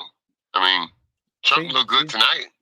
Come on. But what about all these other moments when he's out there with his campaign rallying and this dude is still talking about Nancy Pelosi? and Nikki Haley. How long This is the epitome of Trump You know what? derangement. No, Soonie, we can't do this. Either your dad comes on the live stream or we don't do this.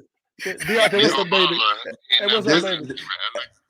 This is the epitome of Trump derangement syndrome. I mean, full-fledged. How long is he going to be saying that? The epitome. Like everybody in the comments should just type epitome. Come on now. John. Everybody in the comments type epitome. Soonie, tell your dad either he comes on this live or this conversation's over. We gotta stop this. We gotta stop this, y'all. We can't. Nope. We can't do this no more.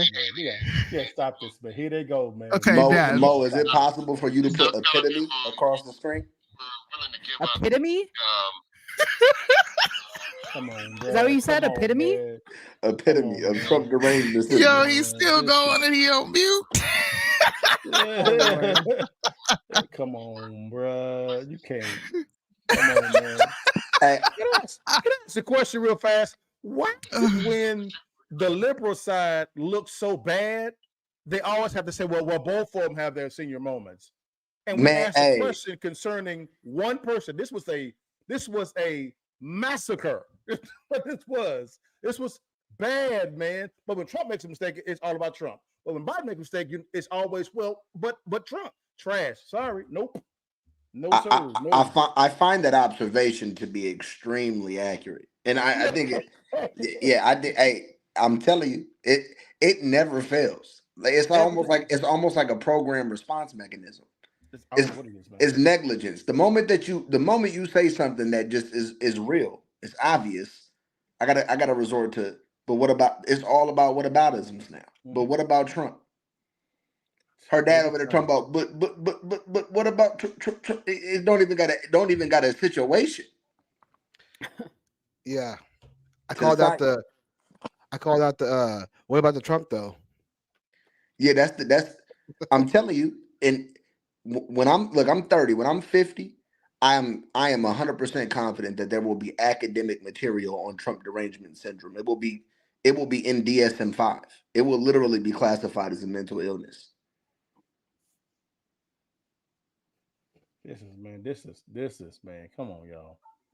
This is man. We gotta stop this, man. Somebody in the comments talking about Soonie dad on point. See, hey, I'm telling you. Who said that? That's Ella. That's Ella Lewis. He's our liberal. These people. I don't even think it's appropriate to call them by any type of political classification. These are nutcases. Don't come on our YouTube channel calling our subscribers nutcases now. No, I'm a guest. I thought you was a free speech absolutist. I'm a free speech absolutist. No, we are. I'm just joking. No, you can say what you want. We let everybody say. You are a peanut case, sir. Something is wrong with you. Yeah. You're not well. You're not well. Dang, Soonie. Your dad didn't even watch the debate, and he's having all boy that. Like me was able to do something like this. Like, come on, dude.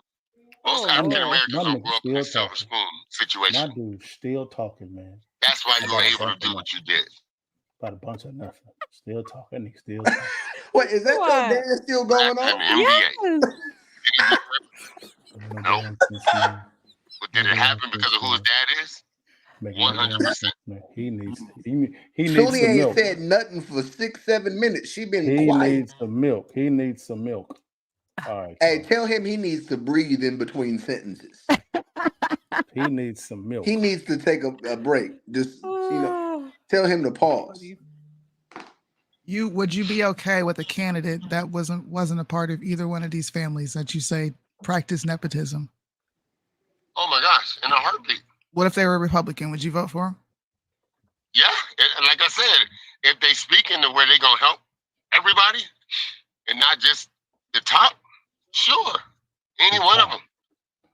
What you mean by the top, man? What's the top, bro? You got see. Hey, whatever her name is, MTG needs to go. They need to put her in jail or something. Somebody needs to take her out. She needs to go. She needs some liberal fascist. Holly needs to go. I think this is his name. Josh Hawley, is that his name? You want Josh Hawley gone too? It's liberal fascist. Excuse my language. I can't stand the left pretends to be so tolerant, yet they are intolerant. Come on, bro. Come on, man. talks down to people. Okay. Well, you can't make this up. Holy Ghost. Byron Donalds. Your little fat ass. He needs to go. Get rid of him. Wow. Notice he ain't said not one liberal yet. Not one. No, you gotta call it. You gotta call him a Democrat, dear. Don't. Got to, man. He a Democrat. Ask him about AOC. AOC cool? I got his fuck it out. AOC cool? Was from the swamp. Okay, Dad. How about AOC? I need to get rid of her too. Okay. Yes, Okay. What about ask him? Ask him. What about Jamal Bowman? I can't stand hearing her voice. How do you feel about Jamal Bowman? Here you go. You know who I think would be a good president? Answer the question. Who would be a good president? Pete Buttigieg. Dad. Hey, Hey, that was a better deflection than what we seen from Joe Biden tonight. Why can't we have a gay president? This is man. Oh my God. This is. I know you're not Sooney's dad. We need a paternity test. Yeah. Oh no, that's her Pfizer. I feel like that meme when he's like, I'm out. I'm praying for your daddy tonight. Sorry, this is. Yeah. Everybody this is say bad, a prayer. Man. Ask about Hakeem Jeffries. Somebody should get in. Somebody should just pick him up. Okay, I got one more question, Dad. One more question, and I got to go back to the stream. How about Hakeem Jeffries? I like him. I think he's a little dude is kind of rogue in a bit. I think that's why I like him. Rogue, okay. He rogue. He's kind of straight. He kind of reminds me That's an interesting adjective. Rogue. A little. What does that even mean? Obama, because he don't give a shit. Okay. And I think is he married or is he single? I have no clue. I'll be honest. I don't know. I think he's single. That's probably why he acts that way. Okay. That's why I like him. Hey, you're in the car, right? Wait. Tell your dad I said hey. Mo said hey. So this what I want you to do. What's up, Mo? Because they can't. You can't hear them, right? And I'm gonna sing you the live, and I want you to hear the commentary. Well, I want you to hear the commentary. Hey, Deontay, man, do it for me. He don't want to hear my commentary. Yes, he does. No, he don't. I'm going to go. No, listen. I'm going to exercise some wisdom. And I'm going to exercise some wisdom. You can walk in wisdom. I'm going to walk in wisdom and withhold commentary. Come on, no, you can walk in wisdom, brother. I'm going to walk and withhold. Come on, you can walk. Hey. I want to hear it. I want to hear. See, people don't believe me when I say I am the only open Republican, conservative, right-leaning, whatever you want to call me. I am outnumbered. I was raised by Black Democrats. My dad is a Black Democrat to his core. For sure. No doubt. It's never going to change. So in other words, your dad is happy with high gas prices, high grocery prices. He lives in California. He's used to it. You know what it is? My dad is a very well-off man. So high gas prices, that's an afterthought for him because he's like, I'm just going to fill up my gas tank. Yeah, makes sense. I mean, so I am going to withhold commentary on the majority of what he said because out of respect, I'm going to exercise some wisdom and some restraint. But I guess I would like to explore a little bit further what he meant by if he was limited to these two choices, to this binary option of Trump and Biden, that he would make a decision based on morality and select one of these candidates. I don't understand how. I just need to understand his thought process more, because there's no indication to me that voting for Biden is somehow more qualified as a moral decision. I mean, like, how are you measuring that? Yeah. I mean, maybe if you're an advocate for LGBTQIA rights and you believe that men can be women and women can be men, then somehow you're satisfying the mental palate of I was going to say something that would have probably got y'all in trouble. So I caught myself.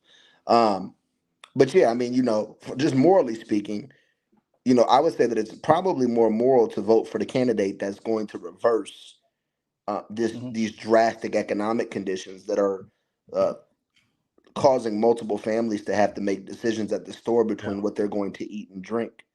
I would say that the more moral decision is voting for the candidate that's going to make living more affordable and sustainable again. I would say that it's more moral to vote for the candidate that's going to, insulate the United States from any further conflict and derail many of the wars and the conflicts that are currently taking place that have emerged under the Biden administration. Yeah, I would say that it's more moral to vote for the candidate that's not going to further socialist agendas, like reckless fiscal policy that intensifies inflation, destroys purchasing power of the dollar further, while also promoting increasing taxes, which is literally legalized extortion. So yeah, I don't think there's any argument that can be made that it's a more moral decision to vote for Sleepy Joe. And not only that, but here's where I'll end the morality argument. I think that you have a issue. I think you may be a bit depraved, just a little bit, or a little immoral, right? Because you're willing to continue elder abuse. I mean, everybody that watched that tonight, that man looks like he's on the verge of croaking, literally. Like his wife is shameful. Yes. The man looks like he was drifting in and out of reality. Like he was going from being present to in the sunken place. That was bad. That was bad. That was bad. And I'll say this here. Then I got a cam now. I got to go work out, and then I got to take my mom to the airport in the morning. I don't think I need to add anything else to what Deontay just said. It was eloquently spoken, just fine. I would say this here: if you think it's wise to have that man, President Biden, become the president again for 4 more years, you should be okay with President Biden making all decisions concerning your real estate portfolio, your investment portfolio, everything. If he is not inept to do that for you, he cannot run the country at all. Yeah, and if I may, I personally think both candidates were unimpressive. But I think Joe Biden was so horrendous that it took the spotlight off of Donald Trump's lack of vitality and vibrance. And now, mind you, I'm not saying that Donald Trump did terrible, but both of them didn't have to wow us. Both of them dodged a lot of questions. We didn't get direct answers. There were and me personally, I have an appetite for it. And Soonie know this, Liddell know this too. I want to see politicians that are a little bit more cutthroat, just raw and uncut, that don't continue this appealing to the emotions of meritocratic, anti-capitalistic imbeciles. Like for example, the question with what are you gonna do to help people with drug addictions? Well, what do you want me to do? Like, people make decisions. They get high on drugs. That's their choice. What do you want me to create some government program and take more tax dollars to try to solve an issue that's moral? I can't stop somebody from doing drugs. That's not my responsibility. That's not government's responsibility. You know what my responsibility is? To ensure that we have a strong border so we minimize the amount of drugs that are being trafficked into the United States. That's my responsibility as president. Nothing else, nothing more. Judas, one last thing, then I'm going to calm down real quickly. Thank you. I would say this. I think people have taken that made the decision to say the government is to solve all our problems. No, that's on you. When it comes to drug addiction, what are you doing? Because you're making the decision to take the drugs. Who's around you counseling you to be able to stop drug addiction? Who's putting you into rehab? The government can't do that. Only you can do that. So we have to get out of this false reality of the government can solve our problems and stop trying to want one man or woman when it comes to someone run for Congress to solve all of your problems. That's asinine. That's dumb. That didn't make any sense. But guys, I got to log off, guys. Soonie, Mo, Bingo. Julius, Deontay, man. Yes, good to sir. see you guys, man. Got to see you guys. God bless you guys, man. I'll be listening to the comments while I'm working out. God bless you as well, brother. Go ahead, Julius. Yeah, this is not pushback at all to D. Just saying that you're correct. I agree. I do wish that there was a little more cutthroat in saying, like, what am I supposed to do? People make choices. I think with Trump, not saying what he tried to do, but I see where he was getting at when he did mention about the border, because if drugs are also pouring over through the border, and that's why people are becoming addicted to drugs, because there's so much drugs coming through, him wanting to stop that from happening could be the prevention from the addiction happening. So I think I can see where he was getting at. He just didn't articulate the more cutthroat answer to be like, what do you want me to do? People make decisions. They do drugs. We got to stop this. I wish he would have gone even further. Instead, look at San Francisco doing harm reduction program that's actually giving people drugs rather than preventing them from doing drugs. If he would have went further into that, but right. I could tell that him talking about the border and how Biden was so bad with it, but he wants to do better with it. That's him in a way saying that that's how you stop the drugs, and by not allowing people to come over to bring them across the border. No, yeah, I agree, and I mean that's why I'm not running for president. That's why I'm not a presidential candidate. The heaviest that is the head that wears the crown, right? Like when you choose to step into that role, unfortunately, especially because of the ethos of this country and the statist mentality that has been embedded into the minds of most Americans, you have to accommodate people's emotions and feelings, right? Even if their emotions and feelings are completely disconnected from reality. So, but my thing is though, is that we also have to take into consideration as Americans with civic duty, right? As voters, the implication of that long term. If we keep allowing presidents to sidestep and dodge questions instead of directly answering these questions and saying, hey, you know what? I feel for you. I feel for your families. Those of you that are suffering from addiction, that have addicts in your family, that have people that have died from overdose. These are atrocities. But not to be insensitive, but we also have to acknowledge that we are all humans with autonomy and individual responsibility.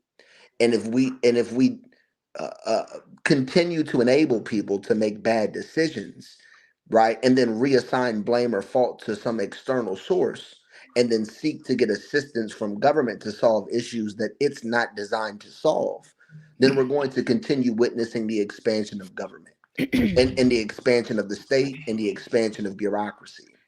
So I just think there has to come a point in time, especially for those people that say that they're right leaning, that are conservative, that are right of center, to say, hey, you know what? Yes, we have many social ailments in our society. The cure is not government. What did Ronald Reagan say? The 9 scariest words in the English dictionary is I'm the government. We are the government. We're here to help you. Yeah. Well, the thing is that we know that the left and like the Democrats, liberals, they know how to tug on the heartstrings when it comes to propaganda, and I think that's something that the right doesn't do. They don't take advantage of that. I'm not saying to tug on heartstrings, play the emotion card just for the sake of propaganda, but like do it but with truth. Like tug on those heartstrings with the truth. Like when they talked about but how do you do that though? I mean, because truth is not true. The reason why the left is able to effectively tug at heartstrings is because they don't tell truth. Yeah. So when Trump was asked a question about, I think she said something along the lines of, "How are you going to help out when it comes to supporting like mothers and children and things like that?" You could talk about the mothers who are struggling and how you're going to get them out of that struggle and kind of tug on that heartstring, that emotional string from there, and then just tell the truth about what you're going to do and be honest, rather than saying, well, he did so bad and I'm not going to do so bad. And that doesn't really get to the heart of the question. So let's ask the two. Are both of you? I know Soonie is more. Are you a mother? Yes, I have two kids, adult children. So let me ask both of you ladies this question. When you heard the question asked about childcare and the struggle that that families, specifically women and children, are facing with the inability to care for children or the rising cost of healthcare, do either of you feel that it is the government's responsibility to intervene in your role as a mother and provide you with resources to be able to address that issue? Not specifically with that issue, but like the things that relate to that issue being expensive. Like, for instance, my friend Heather was in the chat and she said she pays $1,400 a month for her one child to go to daycare, right? Heather and her husband own a business. They do very well. They're not struggling for money, but $1,400 is a lot of money. And I think what people like her are thinking is just lower the cost of everything else, so we're not having to like shell out $1,400 for childcare. That's ridiculous. So I mean, and I used to pay, I don't remember what it was. I mean, my kids are in their 20s, so it was a long time ago when I had my kids in childcare, but it's expensive. It's expensive regardless. Yeah. And yeah, but I don't expect the government to provide resources for that. Got it. So I think that's kind of, I fully agree. So is that what you're saying, Julius? Are you saying that there was an opportunity there for him to essentially say, hey, look, I understand your problems. I feel your pain. And how I'm going to help you combat this is by getting inflation down, decreasing the price of goods and services, and getting the economy back strong again, putting more dollars in your pocket, giving you more disposable income. So that way you're not feeling the burden of these increased childcare costs. Yeah, because rather than him saying what he would do, it's, well, what about Biden though? Like he pulled that card, and like it can help, but at the same time, it doesn't help when you don't answer the question directly. If you're going off on a tangent about how bad Biden is, you're beating a dead horse. We get it. Biden's bad. Now tell me how you're going to help out the American people. Right. I agree. Can I say one thing? Because I'm actually going to have to hop off because I have an early day tomorrow. But I do want to say I actually agreed with Deontay's assessment of Trump. He wasn't like the savage Trump we're used to, right? But considering what the rules of this debate were and the person he was debating and how comatose that guy was, I think Trump in his mind, because he is a competitor, he was like, why am I even going to break a sweat? It's not a competition. It's not. This is not even a competition. This isn't even worth my time. You know what I mean? So he was just like, he did exactly what I thought he should do, which is I agree. Let Biden showcase what he's got, which was nothing. And Trump just sat back. Now what's going to happen is people are going to be like, let me give this guy Trump, the people that were in the middle, a listen, and now he needs to come with all the other stuff you all are talking about. I was just going to say that this debate stage was not for that. This debate stage was to make Joe Biden look bad. He was successful at that. This debate was to let people know that his mental decline is real. And he cannot debate. He cannot carry a country. He cannot make decisions. He can't even finish a sentence without wandering somewhere else. So if people want to see that, go to Trump rallies, bro. Go watch his interviews. He's constantly on Fox News. He's been doing so much independent media all over Twitter. Go watch his interviews to see what his plans are for this country, because a debate stage fact check everything was said. And you know what's crazy about this? So I fully agree with the analysis. When I say Trump wasn't impressive, I think that I'm just someone that has a high level of expectation and it's difficult to satisfy me. But if we're talking about success or unsuccessful, Trump was very successful. I think that if he would have came with savage Trump, it would have been ineffective because wasted. The liberal media has done such a great job as painting him as this evil, insidious character, and so he would have checked those boxes had he came with that abrasive, contentious spirit. I think the mute button was perfect because it created all of the opportunity to demonstrate Joe Biden's decrepit behavior. He's brain dead. Man, So you're right. I mean, and it like also Trump looked like he had an earpiece in the entire debate. Yeah. Or was the way he something, kept. because he was zoning out. Yeah, the way he kept trying to lean forward, like, what's he saying? What? Yeah, or like looking at somebody that was like maybe holding up cue cards for him. Anyways, y'all, I'm gonna get off. Great live tonight. We'll be back tomorrow. I'll be back tomorrow with Soonie. You guys are welcome to come on if you want. But I gotta get to bed. Good night. All right, I'm not going to be up here much longer. I know Thank you, people. everybody. They're watching CNN and getting indoctrinated, so I want to combat that. Go ahead, Julius. Yeah, last thing I wanted to say was just that you're right. Like Trump essentially is pulling punches. If you want to see him go hard, go to his rallies. I was going to say, go to his rallies. The rallies are going to be like, that debate stage, Biden was very much asleep. So it's like you can bring up that. He couldn't wait to do that. He definitely pulled his punches. His Which is why.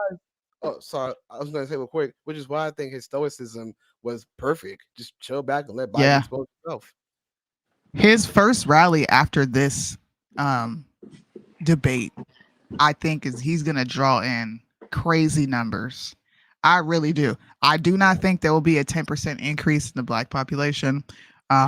While we were hosting the debate, I was on Shade Room, Hollywood Unlocked, Spiritual, and like probably 5 others. I had them all pulled up and they're posting, and I'm looking at what they're posting and they're hyper focusing on, oh man, Joe Biden brings up the fact that Trump slept with Stormy Daniels.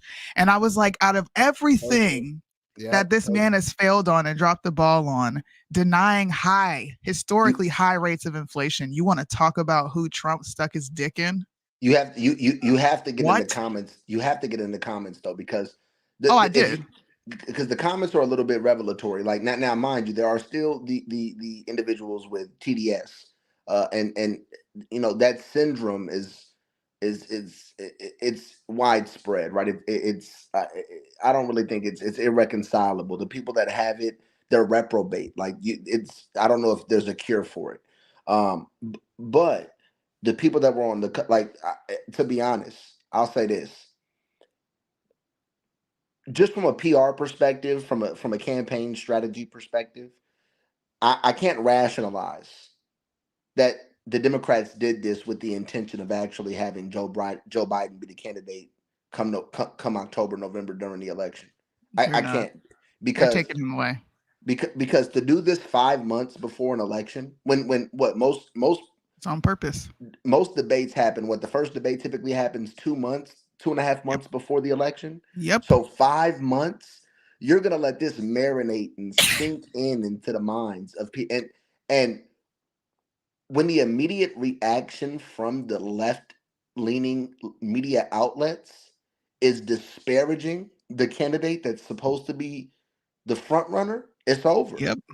They can. This is irreconcilable. They can't fix this. It's crazy. They cannot fix this. MSNBC, CNN, ABC, all of these different outlets, all of the pundits are talking.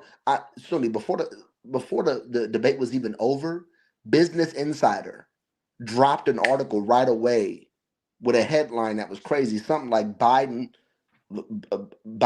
looks frail and something. So I'm like, oh yeah, this is a concerted effort to replace him.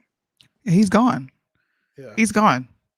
And they're going to put the only 2 viable options that they have are Gavin Newsom or Michelle Obama.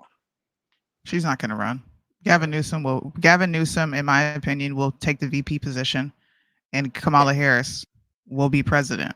Now, I think this is on purpose, and I'll tell you why. When you pay attention to who Trump has selected for his VP, they're all GOP establishment candidates. Marco Rubio, big one. What's his name? The guy we just saw with curly hair. No, Ted Cruz is not up there. He's not one of the front runners. What is his name? Hold on, let me pull this up. There's JD Vance, Marco Rubio. JD Vance, Marco Rubio, and there's one more, and they're establishment. Tim Scott wasn't up there. They keep saying he's in the talks because he submitted paperwork, but the three front runners are J.D. Vance, Marco Rubio, and one more guy. I think Trump is going to win this election. You're talking about the governor from Virginia or West Virginia? No, from North Dakota. I can't think of who that is. He's a representative from North Dakota. So hold on before you go. These three guys make me think, okay, Trump's going to win because he's selecting an establishment VP. I think that'll solidify the win for him because the GOP will swing behind him and then will come more votes. I think the Democrats are purposely sabotaging Joe Biden. I don't think they want him to win. I think they need a chance to recover. And why not bring Trump in office and raise hell while he's there? I think he's going to inherit a war. I think they're going to blame inflation on him. They'll finally admit that inflation is real. They'll finally admit that prices aren't coming down fast enough. And look, he made all these promises. Thank you, Doug Burgum. I think they're going to set him up for the okie doke, but I think 100% he's going to win. Yeah. So I don't. I think your theory is definitely worth consideration, and we should explore it further on other live streams. But I would only encourage you to take into consideration that this time around, who Trump selects for his cabinet and the various different consultants and people that he places within his administration, it's going to be a very different, series of circumstances going forward. Because, I mean, just think about all of the conservative think tanks that are concerted, right? Project 2025. Like there are many different non-governmental organizations on the conservative side. Like I even watched recently the president of the Heritage Foundation and the president of the Mises Institute sit down and have a discussion together. And the Mises Institute is historically known as a libertarian, classical liberal think tank, right? Economic think tank. But right now their president is conservative. So I just think that the people that he puts in his administration this time, especially if the Republican Party is able to capture control of Congress, it's going to be completely different. Completely different. Like I don't think the American people. Now, granted, I may be being a little optimistic here, or you definitely are, or a little incredulous, giving credit to the American people, but I don't think, in my mind at least, it's possible to blame inflation on Trump. It doesn't matter if you think it's possible. What matters is what Democrats can spend. Yeah, because that's what I was going to say. Well, I was going to say, and I'll say this last bit, and I got to get going, but I agree with you, Soonie. Something that I said early on, that what's going to happen is if Trump does win, like you're seeing CNN be moderate and kind of think that Trump's not that bad, and they kind of give Biden the hard questions, and everybody's like, oh, CNN being fair and balanced. But then let's say Trump wins, they're going to go right back to, well, Trump said he was going to do this. Well, actually, it's all spin. The same thing They'll bring back up promises made, promises kept. Just like if you paid attention to Joe Biden's debate tonight, Joe Biden was in 2020. Joe Biden is not in 2024. I mean, he was in 2020. I'm not underestimating the opposition. Like I take into consideration what Democrats have been able to accomplish the last 8 years. When I'm listening to you guys say what you're saying, I'm thinking about the fact that they were able to effectively for 3 years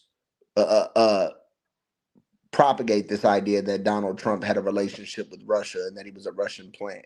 So I'm not saying that it's not possible, but I don't know. Maybe I just have a little bit of confidence. In the words of PBD, the future looks bright. Like maybe I'm sitting here and thinking, like, rationally speaking, people are going to be able to see, okay, between 2016 and 2020, cumulative inflation was 7.8%.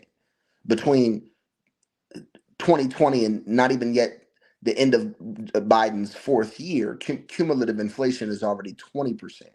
So if Donald Trump steps into presidency with high inflation, I mean, the only way they would really be able to spin it is by saying, oh, well, it's a lag effect, and the inflation that we're experiencing now is really a result of all of the money that Trump injected into the system in 2020 during COVID and et That's cetera, et exactly cetera. what they're gonna do. Yeah, and that is what they're going to do. But then the They Republican labeled.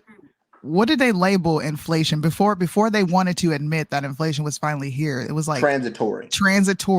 Yeah. The Democrats are fucking crafty and they're in unison, and I don't think they're going to allow him to have a successful presidential presidential term. I personally don't see it. Something is telling me that they're and even though I think the word that I'm looking for is fracticide, right? Like the right tends to kill its own often. Like there are a lot of factions and we are very divided, but I think the left has become divided too. I think the Democrat Party is, especially over the Israel-Palestine conflict, and then I would even say, I don't know. I mean, at the end of the day, this is all speculative, right? We'll see. But something tells me that there's a bit more of a concerted, synchronized spirit on the right. And I think that if Trump does win, I think that there's going to be a lot of different powerful people that are very reactionary to what's happening right now from the left. And I think that there's going to be a concerted effort to combat propaganda. But I could be just hopeful. Man. Did some of the comments say Biden knows way more than Trump? Yeah. This is what I was reading while I was listening. Who said that? I'm like, somebody on Instagram. It says Biden knows way more than Trump. Bro wasn't even answering questions. Every time Biden touched the spot, Trump used the next question to re-answer the previous one and lied the whole time. Oh, you on Instagram? I didn't know you was on Instagram. Yeah. Yeah. Well, so I'll answer this real quick. This is the problem, is that unfortunately people will still believe a narrative because they don't take 2 seconds like what you did earlier. So they take 2 seconds to actually look up this information that you're talking about. Instead, they just repeat things. It's like people don't have, not everybody, but people out there like him don't have critical thinking. They lack critical thinking. They just repeat it and go, well, he knows more than Trump because Trump just lied, but then can't explain why he lies. That's why when you have these street interviews with these questions like, what did Biden do for the country or how Trump this, they can't give you an answer other than what CNN tells them, what their own family tells them. It's not even just CNN. It's people's families that believe this narrative. You know what I mean? Just heard my father. Oh, now listen, guys. Y'all, that I'm. So let's be clear. I'm not talking about imbeciles, and I do acknowledge that there's a lot of imbeciles in the United States. I'm not prepared to objectively give any type of measurement percentage-wise, but I'm willing to go out on a limb and say it's the majority, not the minority. But I mean, let's think about it like this: 74 million people voted for Trump in 2020. So that's 74 million people that have somewhat of an elevated level of awareness, right? To what extent, I don't know, but they have a level of awareness. The light bulb's on, maybe it's because they're watching Fox News all day. I don't know, but they're definitely not infected with liberal propaganda. So really the audience that we're talking about here are the people that voted for Joe Biden in the 2020 election. And I don't know how either of you feel definitively about that election, but I don't think it was legitimate. Allegedly. Can't talk about that on here. Okay, allegedly. Right. So I don't know. I mean, I think that people, there's a reason why economy was the number one issue. And there's a reason why all of the polls are indicating that the level of trust for Donald Trump to handle the economy is much higher than the level of trust that exists for Joe Biden. So you would have to be a complete idiot, like imbecile, to believe that Donald Trump created inflation, especially considering that presidents don't create inflation. Fiscal policy creates inflation, and monetary policy creates inflation, right? For example, quantitative easing, right? So injecting money into the money supply, expanding the money supply, that creates inflation, right? Reckless fiscal policy where you're running major deficits, that creates inflation. Just I don't know though. I guess we'll see. We will see. We'll see. I'm hopeful, man. Well, guys, I hope you enjoyed the stream. I hope you enjoyed our honest commentary. I'm going to do a brief live on Instagram because I know a lot of people are going off over there. We have a bunch of different views on Trump doing good. I think people are being very unrealistic. They're used to sensationalism. They're used to constantly being entertained. Oh, Trump didn't do this. Trump stood on a stage and exposed and exploited Joe Biden. He did his job tonight. If you want to see him act unhinged, go to a Trump rally. I've been to one. I promise you, he acts like a full-blown donkey. You're gonna get what you're looking for. Yeah, and He acts like a donkey. Trump be cutting up at these rallies, man. Yeah, I've gone to 2 of his rallies. He's pretty hilarious. He be cutting up. I mean, I've seen multiple rallies on the live stream, but I can imagine that it's a completely different when you're there. Dude, Deontay, it's different when you watch it on TV. It's one thing. When you go, it's like it's honestly, man, not you doing the damn Trump hand signs with the 3 fingers, bro. If you go to his rallies, you'll know the great rallies, very fun rallies, great people. It's fun though. It's fun. With the 3-finger Julius, man, that was hilarious. You will have people when it comes to this debate.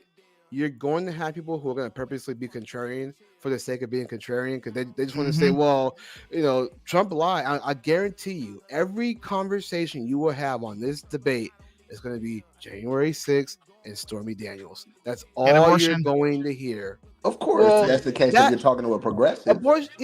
Abortion might sneak in there, but honestly, it's going to be January 6th and Stormy Daniels and like maybe the economy. Like that's what you're going to hear the most. But January 6th. And then when you go in there, Soonie, and then you tell, well, this.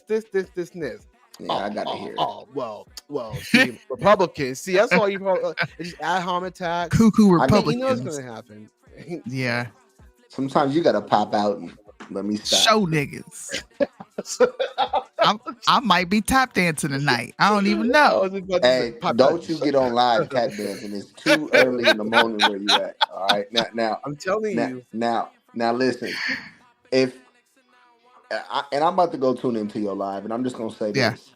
I'm gonna be very disappointed. I'm already disappointed in people that are on the left. I just think that they're detached from reality. But when the mainstream media outlets that they revere, whose talking points they repeat all day, are literally like they didn't even give it any breath. They didn't even wait. The moment that the debate was done, they turned on lights, camera, action, and started bashing Donald Trump. Started bashing Joe Biden, saying how deplorable his performance was. So how is any liberal or progressive or left-wing individual going to get on here and start talking about, because let's keep it a buck, Julius. Trump gave the most satisfactory answer that you can give on abortion, and the only people that are not going to be satisfied with it are Christians that are unwilling to compromise or negotiate on this topic at all, right? And that's not all Christians. And personally, I can relate to those Christians, but I also think that he gave the most expedient political answer, which is leave it to the states. Yeah. Period. Yeah, that's and when asked if he was going to ban the pill, he said no, and I don't think that you should. And I support the Supreme Court for overturning or not overturning, but for blocking any legislative proposal to ban it. Yeah, I mean, that is a conversation to be had. But you're right though. Like, I mean, yeah, he gave the answer that would satisfy the votes. Essentially, that's why a lot of people in California in the primary voted for him because of the abortion topic, because he supported. Because a lot of these times, you know that these abortion conversations always go to the extreme. So therefore, he says, "Hey, I'm against abortion, but not for the extremes." He's okay with that, and most women would gravitate to that and say, "Okay, I like the fact that Trump's okay with the extreme, because most pro-lifers are okay with the extremes, and they're okay with the pill being distributed as long as it's within the confines of the physician and the patient." So, yeah, I mean, it's what he did. Yeah, I think Trump looked presidential. I think that he had good decorum. He was well mannered. He threw jabs without being too inflammatory. I think he handled himself very well, bro. I mean, to be honest, I think that the alarmed response from the left is warranted, because they're freaking out right now, because they're punching the air. Yeah, they know like that wasn't good. Like, and that likely just lost Joe Biden the election. Facts. Yeah. So we'll see what happens. Move on over to Instagram if you want to come to Instagram. Thanks, Julius, for sharing your audience with us. Thanks, Liddell, for sharing your audience. Across all of our platforms, we had over 200 viewers, which was great. It's great. So make sure you come on over to IG. Yeah. All right, guys. Yeah, we're gonna be doing more things. It's election season. If anybody's been watching me for the past 5 years, election season is my most popular. I'm always trending or doing something on election season. So if you want to hear objective news, if you want to hear people tell the truth, make sure you tune into my lives. You can follow me on Instagram, literally not Soonie Blanks. You can follow our YouTube, our joint account, Somewhere in the Middle USA. Julius has got his handle up here. Deontay, where can they find you? You can find me on Instagram at DBladeFord. You can find me on TikTok at DBladeFord. You can find me on YouTube at Deontay Blade Ford. Lit. All right, y'all. We'll catch you tomorrow at 9 p.m. Make sure you come tune in. All right, y'all. Thanks. Night, y'all.